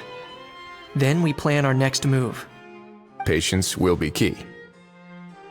I get that. It's like hunting. I'm just not sure the other party will take the bait so easily. Well, if he didn't need the money, or if he valued self-preservation over making a profit, he could have walked away as soon as the contraband was brought to the Palais Mermonia. On top of that, although he hasn't shown his face yet, he seems to have no followers or accomplices, and he's relying on an extremely limited set of options to push the deal along. So, if you ask me, he seems like someone who cares a lot about his image and has a somewhat high opinion of himself, but lacks any real ability. I almost get the feeling that if he misses out on this opportunity, he won't have any other way of making money. His every move is like a spin of the roulette wheel, hoping that the ball will land exactly where he wants it to. Or, I don't know. Maybe he'll cut his losses and vanish into thin air, and our efforts will have been in vain. At least Natlan will get the stolen relic back, so it won't have been for nothing. In that case, let's hope his arrogance stays in play. Everyone, I have just briefed the Marechaussee Phantom on the situation. As soon as there are any further developments, we will act without delay. When that time comes, we will be relying on your help. We'll be waiting for the good news!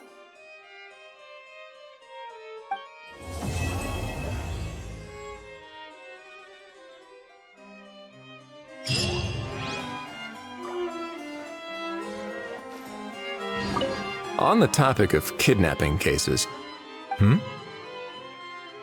How exactly do we define the subject of a kidnapping? According to the regulations, I mean. Aside from humans, do pets count? What about sentient, non-human beings? Of course, Melazines go without saying, but what about a being like Kakuku? I am surprised that you are unfamiliar with the legal provisions on this matter. If I knew all the laws like the back of my hand, I wouldn't have ended up in the fortress of Meripede, would I? That is no laughing matter, Wriothesley.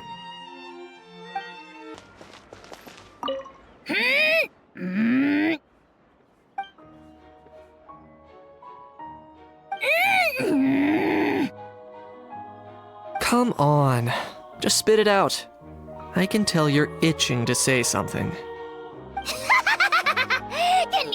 You big dummy! You fell for it, huh? No, what's wrong? Feeling lonely without the almighty Dragon Lord to talk to? If a bedtime story's what you're after, just say so! I'll tell you one so bone-chilling, you won't be able to sleep for 3 nights straight! Sure. Go ahead. Huh? What do you mean, go ahead? You pretending to be a tough guy now? Maybe, maybe not. But one thing's for sure. If I don't sleep, neither do you.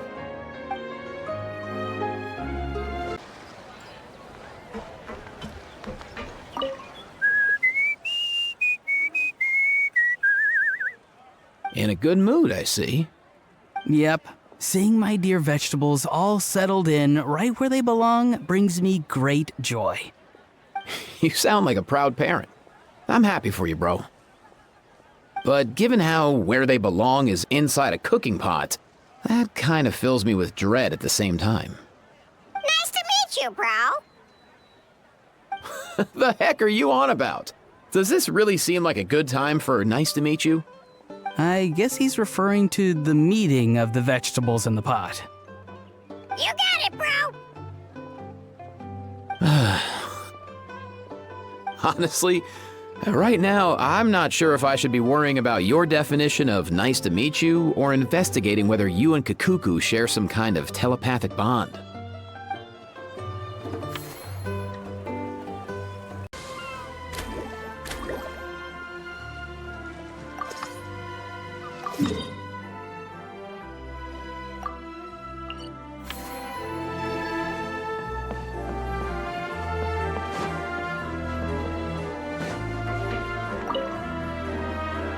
Whoa, is that our hero, the Traveler?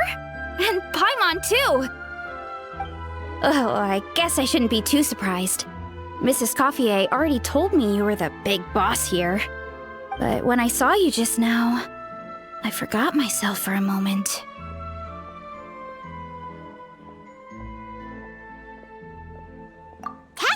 speaking, the Cheval Moran Film Fantasyland doesn't even have a boss, does it?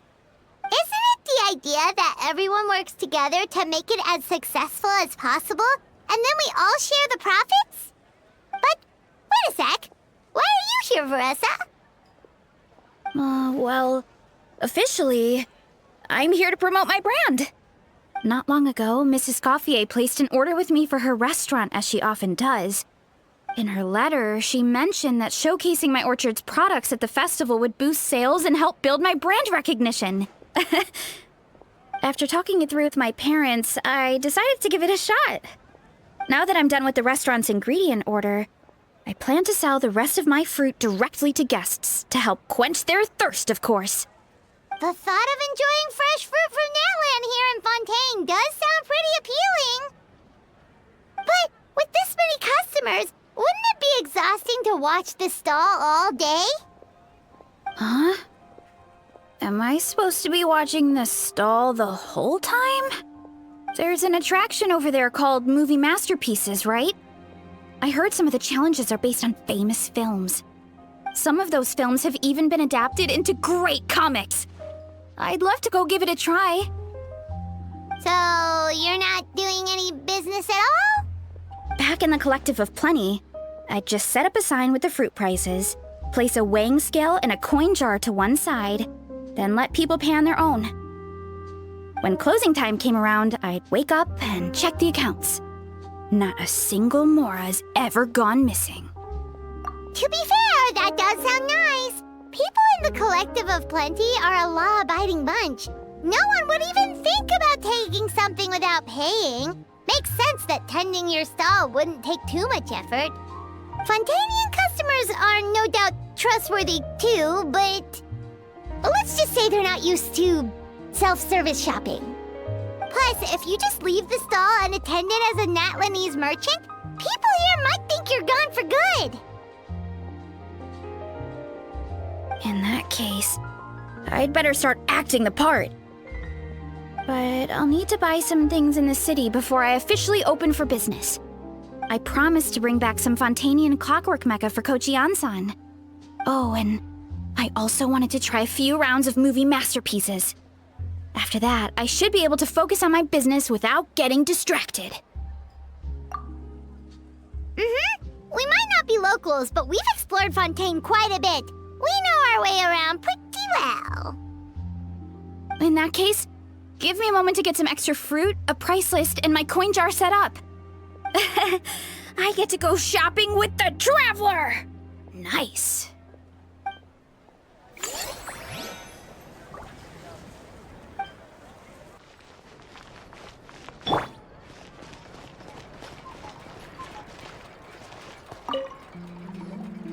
Hello, boss. I'm from the Collective of Plenty. You might recall receiving a letter from us requesting you to design some components. Wait a sec. Why does Ian-san need clockwork mecha?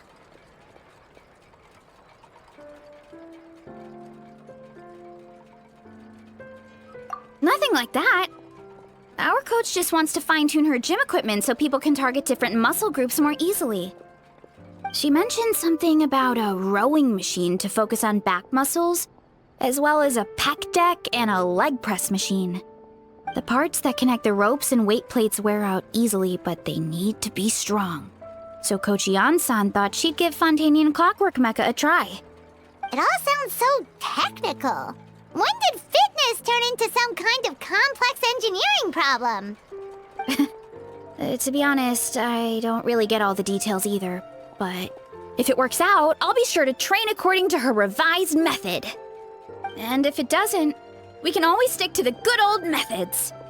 If you're interested, I can show you a few beginner exercises the next time you drop by our tribe. You'll be able to smash the records without even breaking a sweat.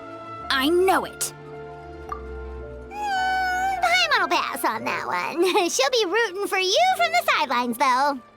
You can always try the equipment we keep for little Saurians, Paimon.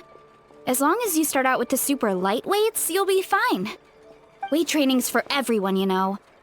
As long as you put in the effort and keep it, anyone can develop rock-solid muscles. No!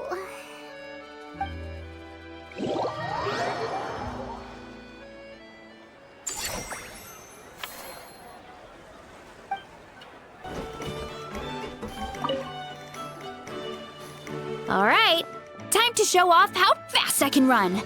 I'm gonna go have a blast, then come back, calm down, and focus on running my fruit stall.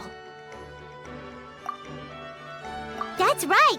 Last thing you'd want is to get too absorbed in having fun, then suddenly realize you're starving because you haven't eaten anything for hours.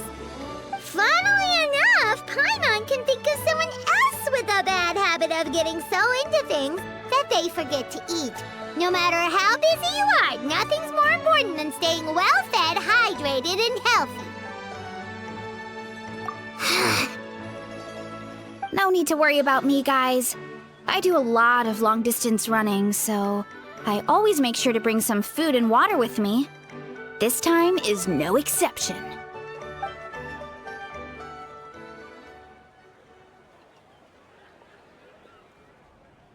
Woohoo! That was incredible! How was it? Did you get through all the levels? It was amazing! Not only did I get a super high score, but I also checked up on every homage to the original films, and even recreated several iconic scenes starring comic book superheroes. I'll focus on doing business this time round, but if there's ever another event like this, please let me know as early as possible. I want in! Yep. You know what? We should let you design the levels! I'm sure all the fans will be thrilled! That would be great! Anyway, back to business. Time to focus on my fruit stall. I'm gonna make a name for my orchard in Fontaine.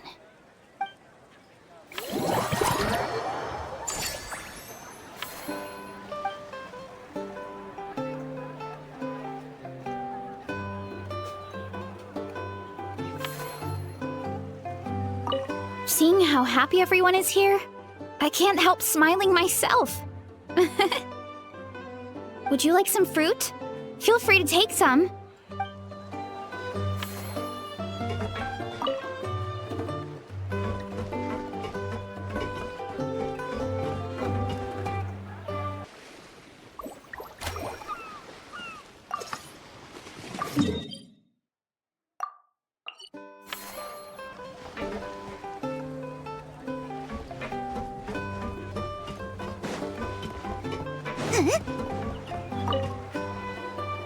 うん。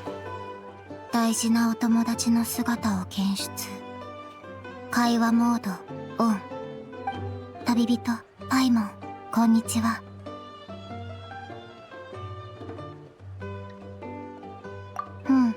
知り合いの監督が気晴らしにって私たちを誘ってくれたの。チャージするのにいいチャンス。私たちっていうと、あれ？リネは？お兄ちゃんが悪いの。お兄ちゃんは最近その監督のスタイルを研究するために全作品を見たの。全作品をか？すごいな。問題はその監督はサイコホラーで有名な人で、永遠のトリックシーンが素晴らしくて、お兄ちゃんはテンション上がって3日も眠れなかったの。完全に昼夜逆転。リネってそんなにホラー映画が好きだったのか？マジックショーの時も役に入り込むタイプだから、永遠のキャラクターに共感しちゃったんだと思う。マジックにおける心理誘導も監督の永遠と共通点があるから、今もお兄ちゃんは撮影現場の宿屋にいる。寝てるか永遠を研究してるか。結局気晴らしに出かけたのは私一人だけ。なんだかリネの知られざる一面を知っちゃったような気がするぞ。見たければお前だけで見ろ。おいらは嫌だぞ。私も同感。怖いシーンや後味の悪いストーリーなんて見たくない。永遠はやっぱりリラックスして見られるものがいい。綺麗なシーンとか深く考えなくても理解できるストーリーとか。それならカラフルアドベンチャーとかリネットの趣味に合ってそうだぞ。行ってみないか？ありがとう。それ気になってた。でも自分で遊ぶより他の人が遊んでるとこを見る方が面白いかも。それの何が面白いんだ？まあいいや。興味があるのなら顧問をやってみないか？もっとたくさんのお客さんの反応が見られるぞ。その提案悪くない。永遠の撮影が始まるまでちょうど何日かあるし。でもまずはお兄ちゃんに元気になってもらわないと。あそこにのんびりガーデンっていうアトラクションがあるんだけど、のんびりできそうでお兄ちゃんの注意をそらすのにぴったり。ホラー永遠のことをお兄ちゃんの頭から追い出したいの。動物アシスタントが必要なマジックもあるから、これを機に修正を勉強してみるのも良さそう。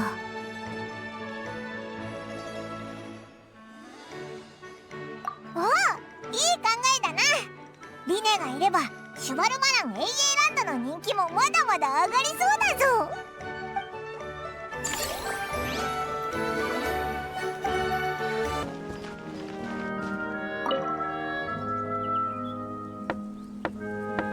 お兄ちゃん、ただいま。シュバルマラン AA ランド、面白かった。動物もたくさんいたわ。ホラー映画に没頭してないで、もっといろんなものを見てみましょう。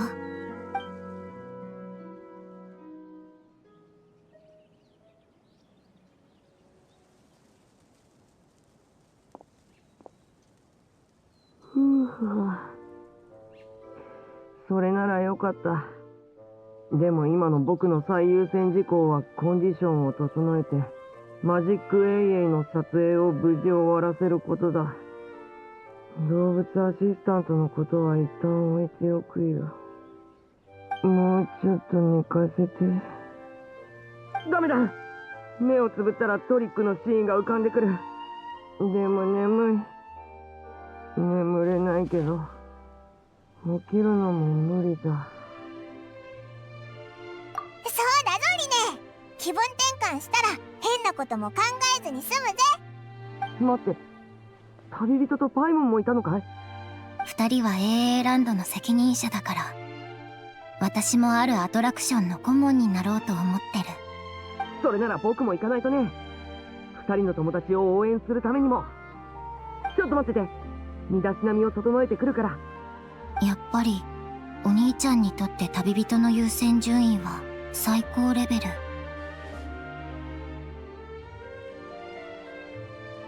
お兄ちゃん、身支度にどれくらいかかるんだろう。いっそ会場で待ち合わせしない？そうだな。リネが元気を出して AA ランドに来てくれるならオイラたちも来た甲斐があったぜ。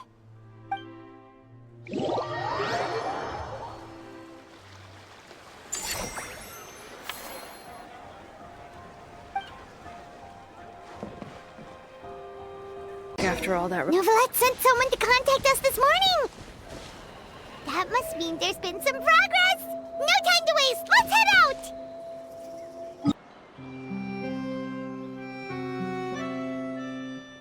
Hey everyone! We're not late, are we? No, you're just in time. Well rested, I trust? A great way to stay energetic, certainly. We received word from Mr. Argenteau yesterday, confirming the time and location of the transaction. It'll take place this afternoon, and it turns out it'll be somewhere we all know pretty well, too. The Film Fantasyland restaurant. Oh, really? Huh. He sure does like that place. Seems like you share our concerns, Traveler. Indeed. Capturing someone in a crowded event venue will be much more challenging than in an open area. The criminal might try to blend in with the crowd, or even escape by taking hostages. In light of this, we've had to make additional preparations. As soon as we received the news yesterday, we began coordinating with the Marechaussee Phantom and the Special Security and Surveillance Patrol. We'll be deploying lots of undercover agents on site. If things go south, the safety of the civilians will be our top priority. Of course, fingers crossed, everything will go without a hitch. I noticed a bunch of familiar faces from the previous case, like Captain Chevrolet of the Special Patrol, so I'm feeling optimistic. We'll trust your instincts then. Oh, yeah, and by the way, we've also been in communication with Miss Lapine Pauline and Miss Navia. The Spina di Rosula will provide support within a controlled scope, so there's no need to worry. The only potential issue is with Miss Escoffier.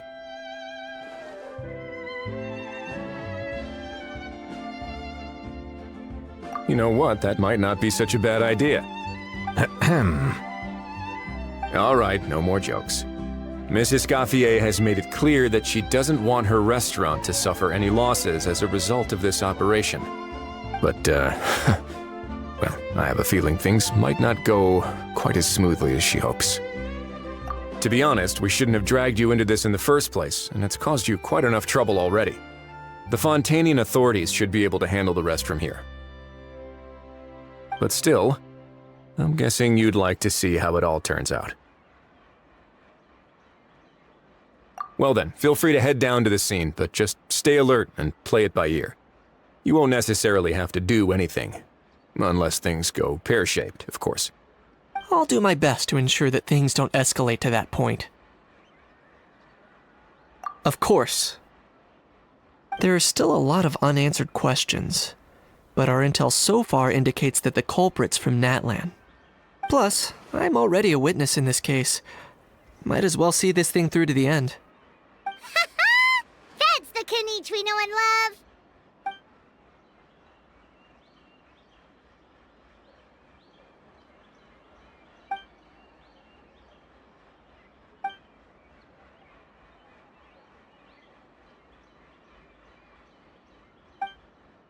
Well, that's enough of the small talk. The operation's scheduled for the afternoon. If we're quick enough, we'll even have time for a few cups of tea before we leave. Oh, and let's grab something to eat too! Can't work on an empty stomach, you know. And rooting for you! It's a very important job. Alright, I'll head over to the venue now. Ahao's been harping on for days now about this event-exclusive meal he wants to try. Guess I might as well shut him up sooner rather than later. See you in a bit. I look forward to hearing how it all goes.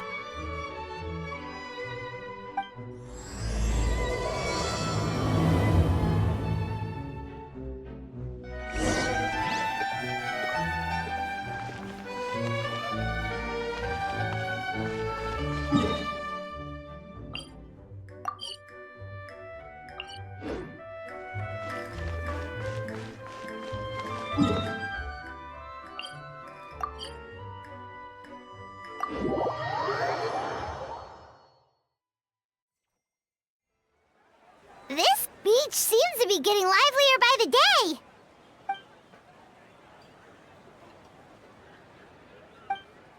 Traveler, Paimon's getting kinda hungry. Let's go check out the restaurant menu, shall we?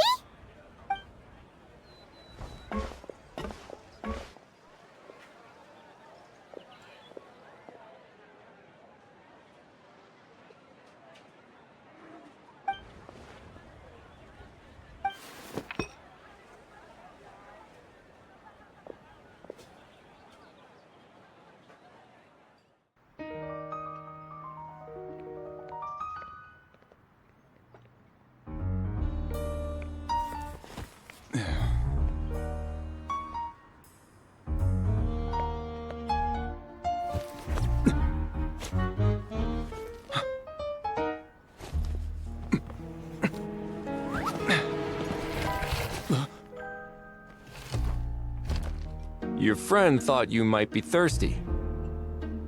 Won't you stay and drink it?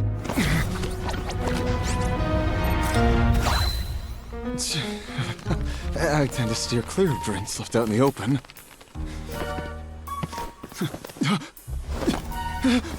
You're surrounded! Give up and come with... You lousy swine! Stop right there! there! Oh, look! A surprise performance! Wow! How lucky we are! Quick, take a photo! After him!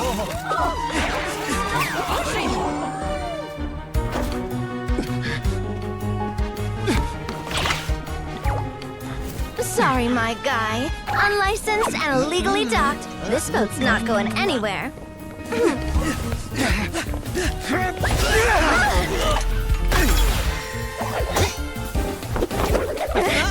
Quick! Don't let him get away! Be careful! Amazing! Lowly worm! No one flies higher than the almighty Dragon Lord! Who's stealing my fun? Ah, you again! You're driving me crazy! Oh, wow,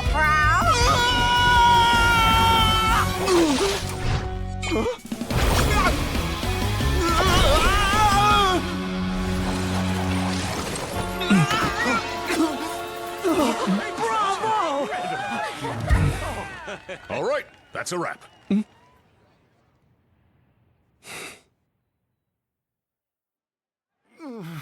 Unbelievable! You can't just drag someone around like that! Such blatant disregard for human life! I'm gonna sue the living daylights out of you! Will you now? I think I did you a favor by pulling you away from your audience. Saved you some face at the very least. As for whether you were facing up or down along the way, well, that was your decision, wasn't it? What, you?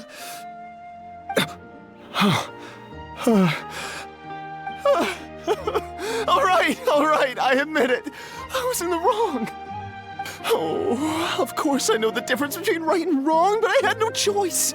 I desperately needed the money. I was an expert on ancient relics. Not only did I have a successful career, but a happy family too. But my son, I never imagined he'd turn out this way. Fell in with the wrong crowd and ended up shoulder deep in gambling. We had some savings, but he drained them away like a waterfall. Once he fell into debt, he had creditors regularly coming over to threaten and intimidate him. I'm his father. How could I just stand by and watch him suffer like that? Oh, my son is about the same age as you are. If only he could have turned out more like you. That's the only reason I needed the money. Please, believe me. You... Please, kid, I'm begging you. Help me. I see you're from Natlan too. That makes us brothers. Please, have mercy. I still have a chance to help my son straighten himself out. But only if I get back. If I go to prison now, he'll be doomed, I tell you, doomed! And isn't standing together and fighting for a better future what families do? Our fate is in your hands, young man. Please, have a heart. Something wrong, Kanich? Gone soft, have we?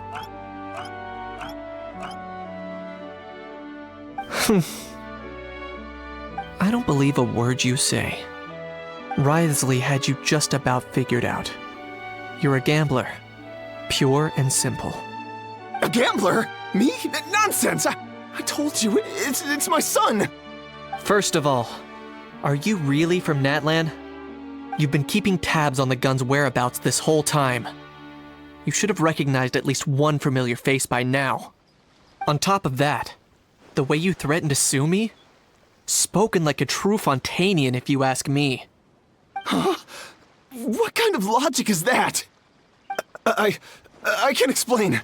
I actually grew up in...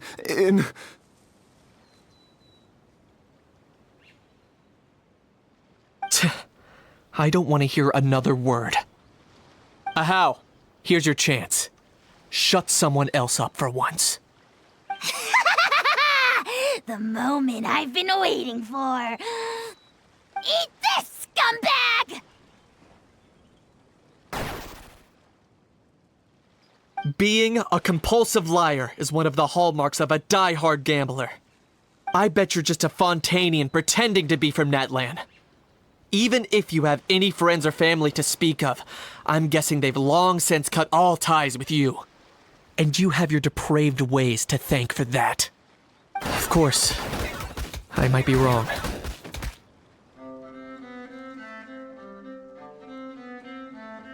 But does that matter?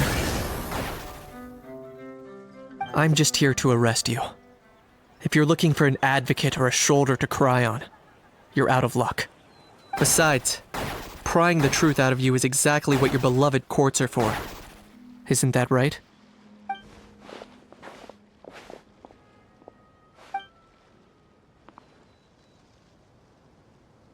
Many thanks.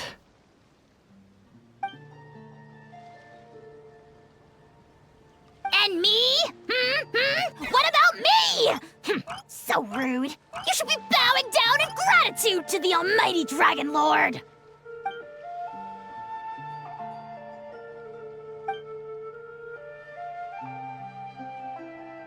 Hey, what do you mean? Hold it right there! Don't worry. I'm fine. I wasn't the one who just got dragged all the way here. Little Kanich, thinking back to when you were just an itty-bitty boy, Kanich, aren't ya? Aw, don't start crying like a little baby. I am the almighty Dragon Lord! No servant of mine will be seen acting so weak and pathetic in public! What are you on about? Still, I suppose there's no point hiding it from you. To put it plainly, I can't stand gamblers. They're the most irresponsible people in the entire world. No respect for the principle that you have to give in order to get. They'll tell 1,000 lies for a single coin, deluding themselves into thinking they can use it to gamble their way to a vast fortune. But we all know that even when it looks like you're getting something for free, there's always an unseen cost. In the past, I also ended up paying a price for my father's gambling losses. I don't want anyone else to end up in a similar situation if I can help it. Don't feel sorry for me. I certainly don't feel sorry for myself. They say that people are shaped by their past, and since I've made it this far, I must have done a lot of things right. We should never punish ourselves for the mistakes of others. Instead, I choose to remember the moments that helped me grow. Like when I first learned to use a grappling hook, or the very first time I yearned for knowledge. Yeah, I believe you. Let's get going. If we don't head back soon, we'll cause more unnecessary worry. Yay! Traveler Kanich, you're back! We just saw Chevro's taking the criminal away! She looked pretty pleased with herself. So after so much running in circles, turns out he had no fight in him, huh? Guess running away was the only trick up his sleeve. Oh, also, Risley said to let you know that he's already left. He went to report back to the Palais Mermonia. Apparently, the Mari show say Phantom's preparing to carry out an in-depth investigation into illegal gambling activities. Sounds like they'll have their hands full. Anyway, that's for the Palais to worry about, not really our concern.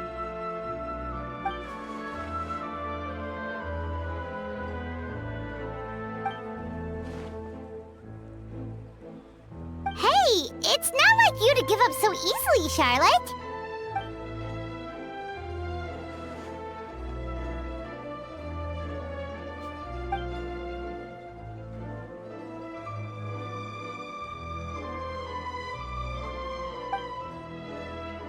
Make sure you pick the best shots of Paimon. Oh, already gone. Hope she heard that. Yeah, you're right. But what took you all so long to get here? Did something happen?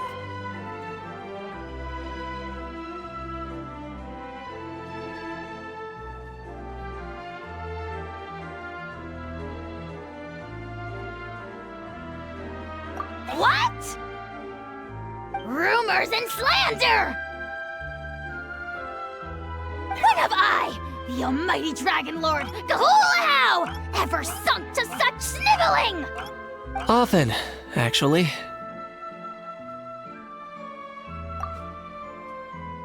To be honest, I haven't decided yet. At the moment, I've got nothing urgent to get back for. And in any case, the court might need me to testify again. Plus, that gun's still a key piece of evidence. I'll probably have to wait until the case is closed before I can return it to Natlan. So, I guess I'll be sticking around to enjoy the beach a little longer.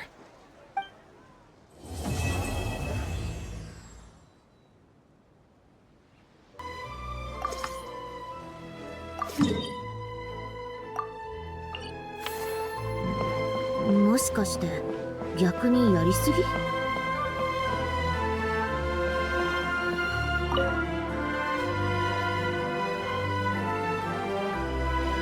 旅人パイモン、招待ありがとう。ここで遊んで可愛い動物たちを見てると疲れが一気に吹っ飛んだよ。リネットもお気に入りのアシスタントを見つけたみたいだね。ぷくぷくじゅう、フレミネもよくこの子たちと触れ合ってるし、ぴったりだと思う。リスはお利口さんでいい子だってお父様が言ってた。悪くない。見たことのないキノコもいるみたいだな。引き取っても大丈夫かい？多分ダメだ。そいつらは特別な訓練を受けたキノコなんだ。幻想生命体のアクション俳優みたいな感じっていうか。わかった。じゃあ猫ちゃんを待ってる。キノコンほど大きくてぷよぷよした猫なんか見たことあるか？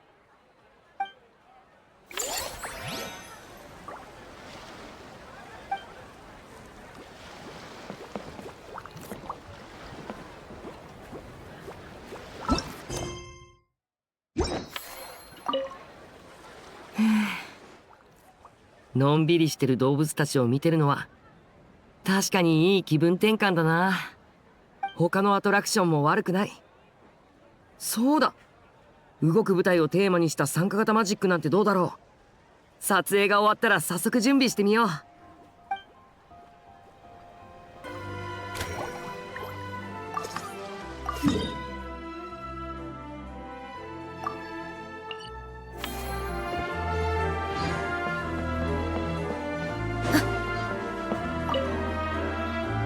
こんにちは、旅人パイモンちゃん。シェイガウィン、シュバルマラン永遠ランドへようこそ。どっちもよ。この前美容協会の交流会の時、ナビアさんから永遠ランドの計画を聞いてずっと楽しみにしてたから。メロピデ要塞のみんなもこのテーマパークのことは知ってて、休暇を取って遊びに来たいって言ってるのよ。えへへ、看護師長に褒められてやる気が湧いてきたぜ。うちは面白くて気軽に見れるパンティュール永遠が好き。可愛い動物のキャラクターたちが不思議な冒険をするシリーズ作品があるんだけど、全部見てるのよ。メロピデ要塞では最近良い行いをした囚人は特別許可権を使って永遠を毎週3回見れるって規定ができてね。専任スタッフがまだ配属されてないから、うちが暇な時に映写機の管理をしてるのよ。この間見たのは隣の島猫、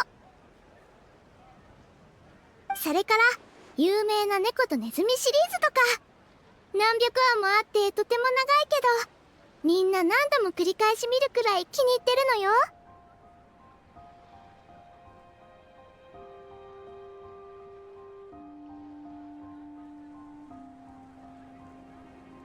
でも永遠が見られるってなれば、いつも騒がしいやつもちょっとはおとなしくしてくれそうだな。永遠ランドにも動物がテーマののんびりガーデンがあるぜ。一番落ち着くって評判なんだ。それなら行ったよ。すっごく楽しかった。見たこともない動物たちが一緒に暮らしてて、アニマルタウンって感じの雰囲気だった。シグウィンをのんびりガーデンの顧問として雇うのか？確かに理にかなってるな。シグウィンは人の世話するのが得意だし、親しみやすいし。動物の世話もきっとお手の物だろう。顧問？アイデアを出したり効率のいい方法をスタッフに教えたりするんだ。仕事量は多くないけどとても大事なんだ。でもほとんどの時間は動物たちと戯れてていいぞ。気になる。ちょうど最近メロピデ要塞では急ぎの用事がないのよ。もっと早く知ってたらうちの方から履歴書を送ってたかもね。でも本当にここで働くなら医療スタッフを手配して医者の友人から本を借りて動物たちへのプレゼントも準備しなくちゃ。もしよかったら準備が整ってからマルコットポートで待ち合わせしない？ひひ、シグウィンが手伝ってくれるならのんびりガーデンも安心だぞ。売り上げが楽しみだぜ。来たのね。動物に関する本を2箱分も用意してきたのよ。これでどんな問題があってもきっと解決策を見つけられる。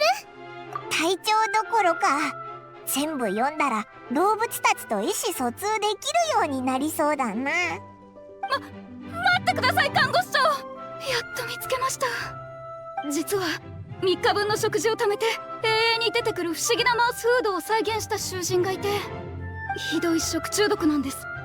誰も見たことのない症状まで出ていて。看護師長、見ていただけませんか？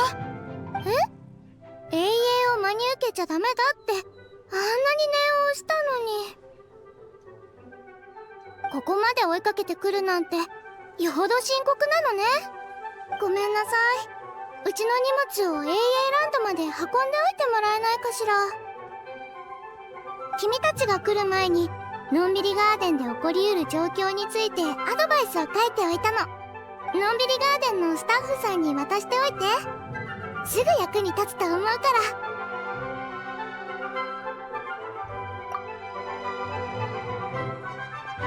看護師長って大変だな。病人の看病ならまだしも自業自得のやつの面倒まで見なきゃいけないなんて。あ、そうだ、シグウィンに美味しいものを用意してやろうぜ。元気になってくれるといいな。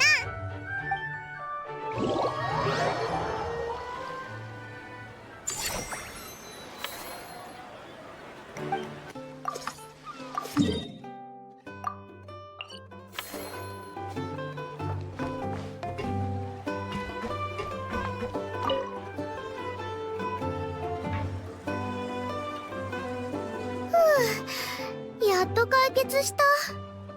旅人パイモンちゃん、ごめんね。結構複雑な症状が出てたから治療に時間がかかっちゃったの。特製のお菓子もあるぜ。早く元気になってくれよな。ありがとう。実を言うとそんなに疲れてるわけじゃないのよ。ただちょっと理解できないだけ。子供向けの永遠には絶対にこの内容はフィクションです、真似しないでくださいって注意書きがあるのに、どうして大人たちは真似しちゃうのかしら。よく見てないか。するなと言われるとしたくなるって心理のせいかな。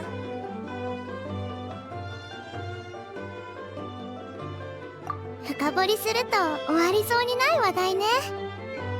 また今度機会があれば公爵やヌビレットさんと話して防ぐ方法がないか聞いてみるよ。今はのんびりガーデンの運営に集中しましょう。遅れちゃったけど顧問の出番ね。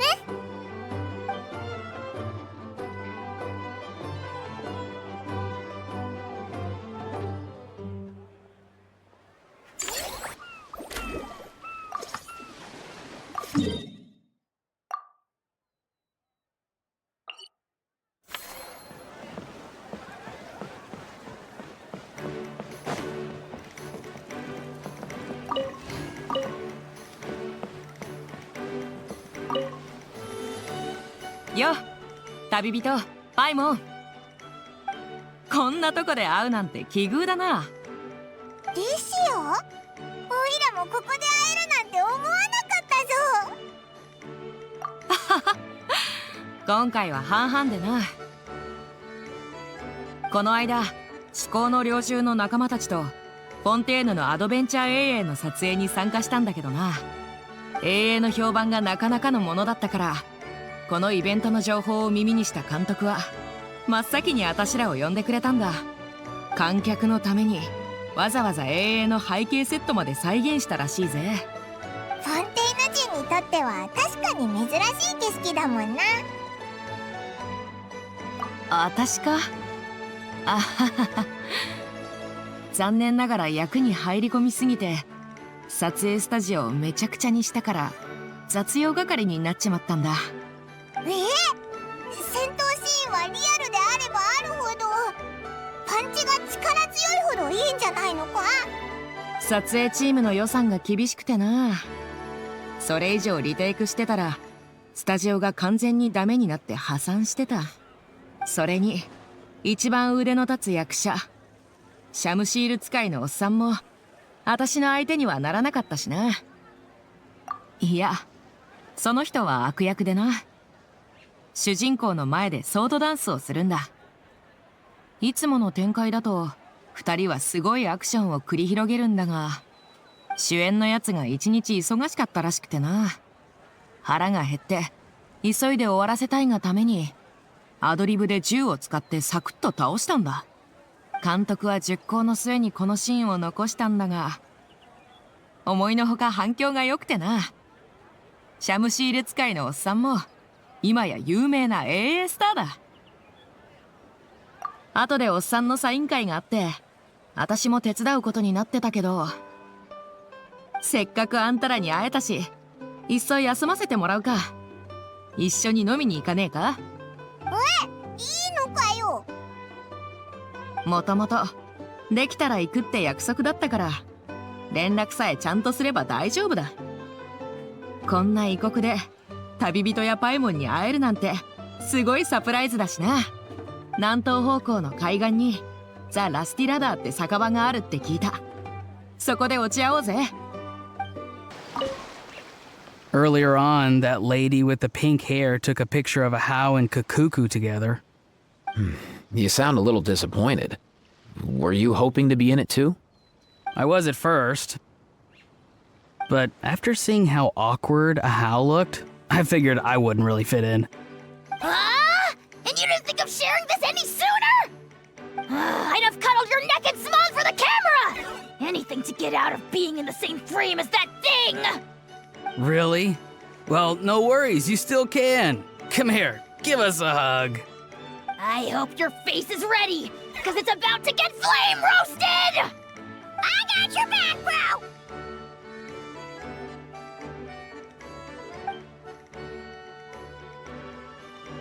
Kenichi, have you thought about maybe ditching that little rascal?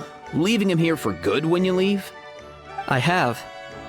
But given that a Hao's also an old relic, that would probably count as international smuggling. I can't bring myself to knowingly break the law. Guess we all have our problems in life.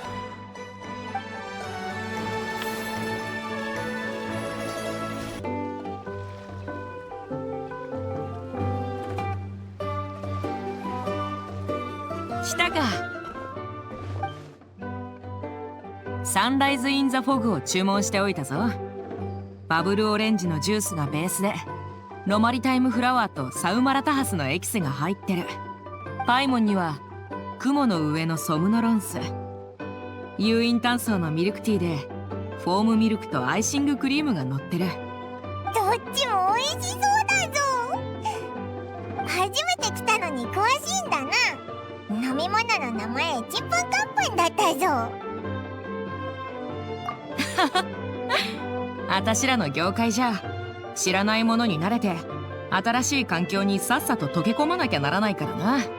テーワット各地の酒場にはそれぞれルールがあるが、バーテンダーとの会話には共通したテクニックがあるんだ。それはそうと、安定していつも通りの仕事が来る状態ってのは安心感も大きいけど、長く続けると飽きてくる。でもあんたらと一緒にいるときはいつも予想外のことが起こる。ワクワクするし、やる気が湧いてくるぜ。最近何か面白いことはなかったのか？教えてくれよ。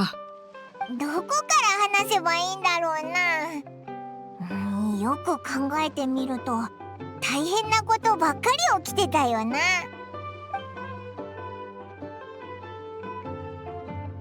ほうあんたらの依頼はすごいもんばっかだな。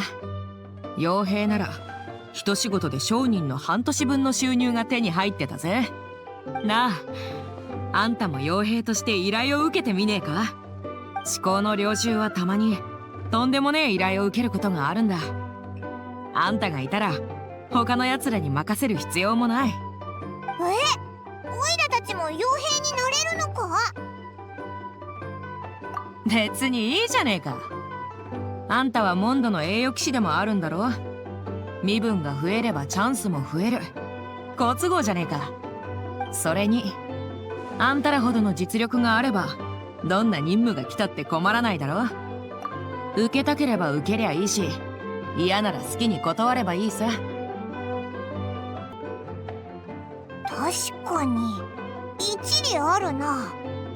よく考えたら冒険者の依頼とあんまり変わらないし、もしかしたらみんなの役に立ててモラがたくさん稼げる仕事があるかもしれないぞ。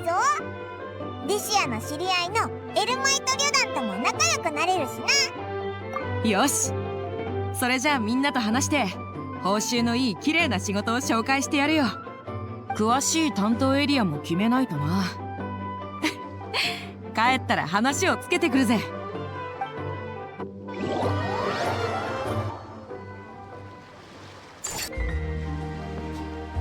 旅人パイもいい知らせだぞ。至高の領主のみんなは私の提案に同意してくれた。列中砂原より西、先人の砂漠より北、アルダラビカ国より東、アシャバンレルムより南にある依頼は全部任せるってさ。最近はあんまりねえけど、経験上毎年数件は悪くないのがあるはずだ。報酬もかなり美味しい。大きなリスクを伴うが、完全武装した傭兵小隊がいればクリアできる程度のもんだ。あんたにはちょうどいいんじゃないか？これくらいの難易度がなきゃ存分に体を動かせないだろ。あっという間に話をまとめるなんて仕事が早いな。これでオイラたちも至高の猟銃の仲間入りだぜ。新米の傭兵になったからには二つ名がいるな。他国で活動するときは至高の猟銃の宣伝を忘れないでくれよ。あんたらが協力してくれりゃ商売もどんどん大きくなる。とにかく良さそうな仕事があったら各地の冒険者協会に手紙を送るから忘れずに受け取ってくれ。わかったぞ。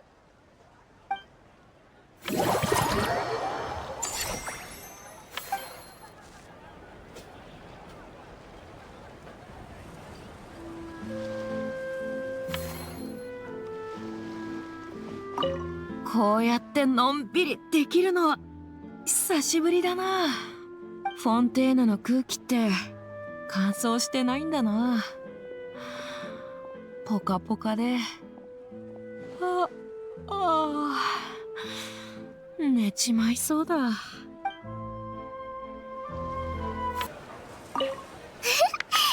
くさん食べてお利口さんね。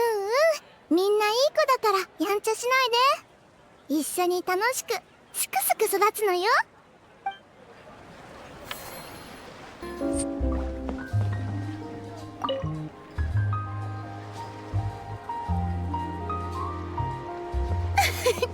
Why, hello there, traveler. Paimon. I sensed your enthusiasm from a mile off. You were so bright, I could have taken you for an opera singer in full falsetto. Farina, you're finally here! Thank you. I am just as thrilled to be here as you are to have me. More seriously, I'm not the star this time. That's you two, alongside all the creators sharing their passion for film with the world. Honestly, when I was first asked to approve the plans, I thought this would just be a small event. I never imagined that the Cheval Moran Film Fantasyland would expand to this scale so quickly. Yeah, thinking back to when we first arrived, it really has all come together in no time. At this rate, who knows? Someday it could become as iconic as the Fontanalia Film Festival itself. And we have the two of you to credit for much of that.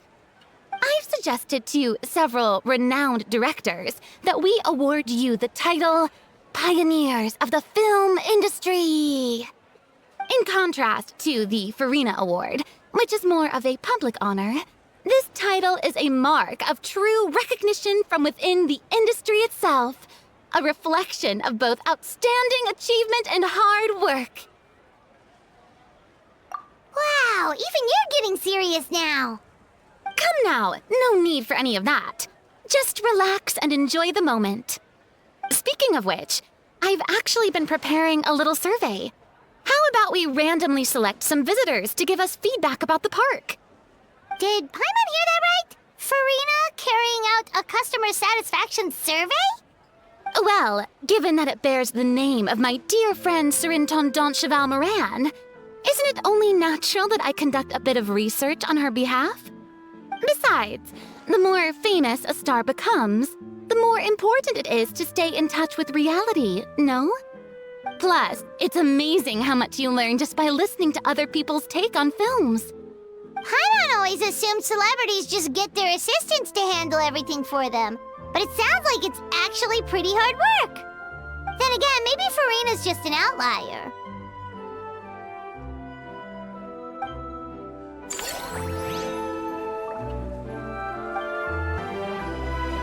There we are, all set to go. Now, let's take a stroll nearby and randomly pick out some visitors to ask a few key questions.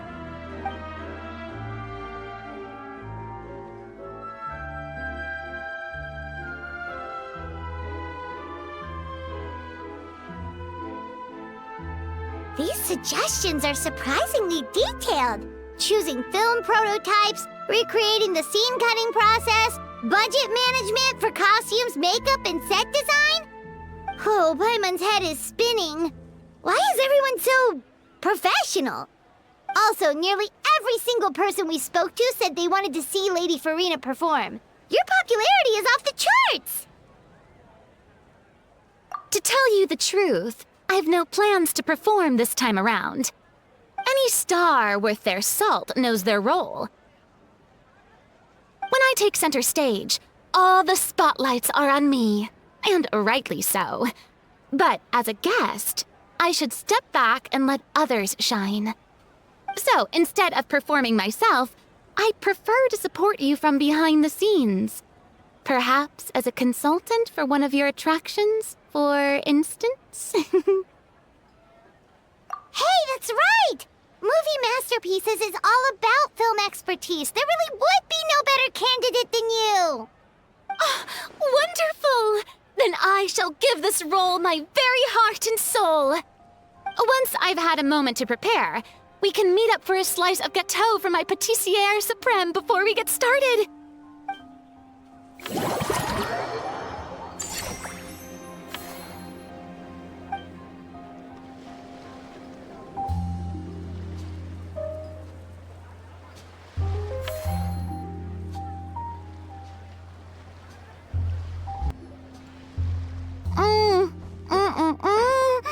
Simply exquisite. As amazing as ever. Escoffier, have you ever considered starring in your own film? I can see it now. Val's en cuisine. A riveting tale about the art of extreme cooking. I'm sure it would be a hit. As it happens, I'm already doing something similar. A brand consultant has been filming my training sessions with students and incorporating them into films about Fontanian cuisine. Oh, no. No. A documentary won't do. I'm talking about something with a bit more drama. Your experiences as a chef could be turned into a scintillating story. In fact, I'll even write it myself. Before you finalize it, please let me review the culinary terms, especially when it comes to how ingredients are handled, the timings and the quantities. Great! It's settled then. And actually, I think I'd like to bring in the Traveler and Paimon as directors.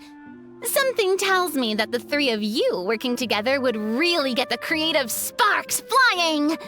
We could create something truly magical here. No problem. That said, now that we've been granted Director Farina's approval, we'll really have to step up our game.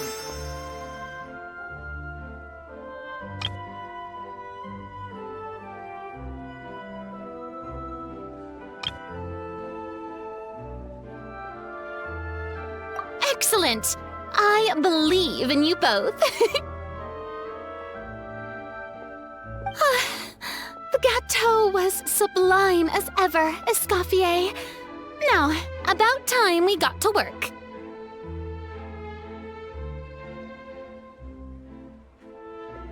I'll start drafting the script on the side, while serving as the consultant for movie masterpieces. Wish me luck!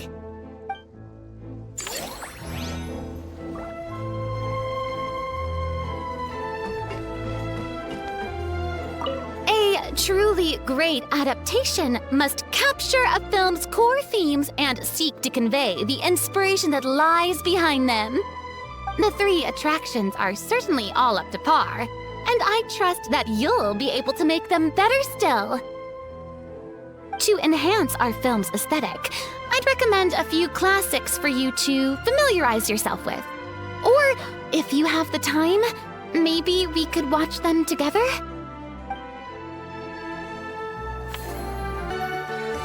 Now that things have reached this point, we should add... A pinch of salt? A dash of pepper, actually! Brilliant! Huh? You two aren't talking about a new dessert menu by any chance, are you? Not desserts. No, we're talking about the script.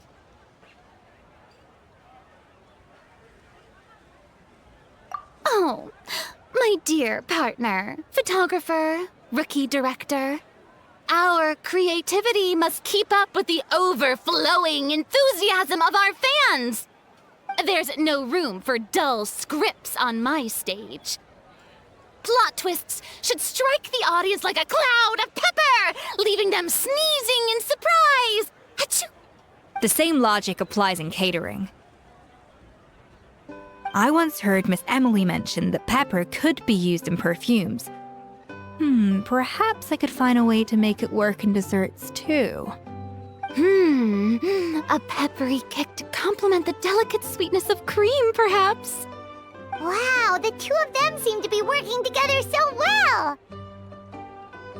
Paimon's struggling to imagine what a pepper cake would taste like, though. Well, well, what do we have here? Escoffier's making a new cake? Oh, how exciting! When it's ready, do let me know. I'd love to try it. Is it just Paimon, or does it seem like everyone's even more enthusiastic now that they've finished their work? Why shouldn't they be? When your hard work pays off, that's when you should celebrate. It's like a batch of fresh macarons. You should never let fear of sweetness stop you from adding all the filling you please. After all, if there's ever a time to pile on the sugar, it's when you're making macarons. Pile on the sugar! Pile on the sugar! And why are we piling on the sugar? Lepine Pauline, you're here! Is it ready? Of course! It all went according to plan. Huh? Were you off on some kind of important task? I was indeed. Please accept this.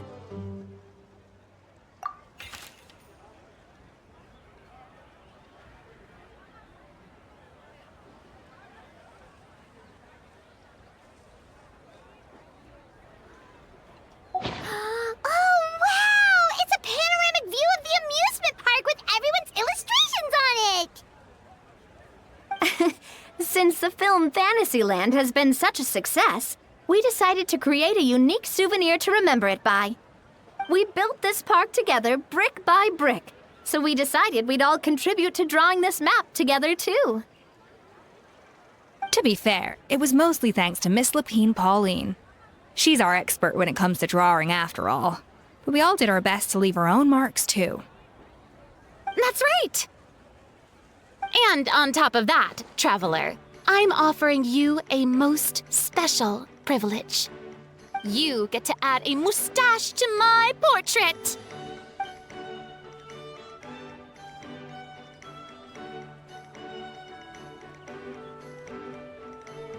Cream-flavored, huh? Very traditional, but also very delicious. You have my approval.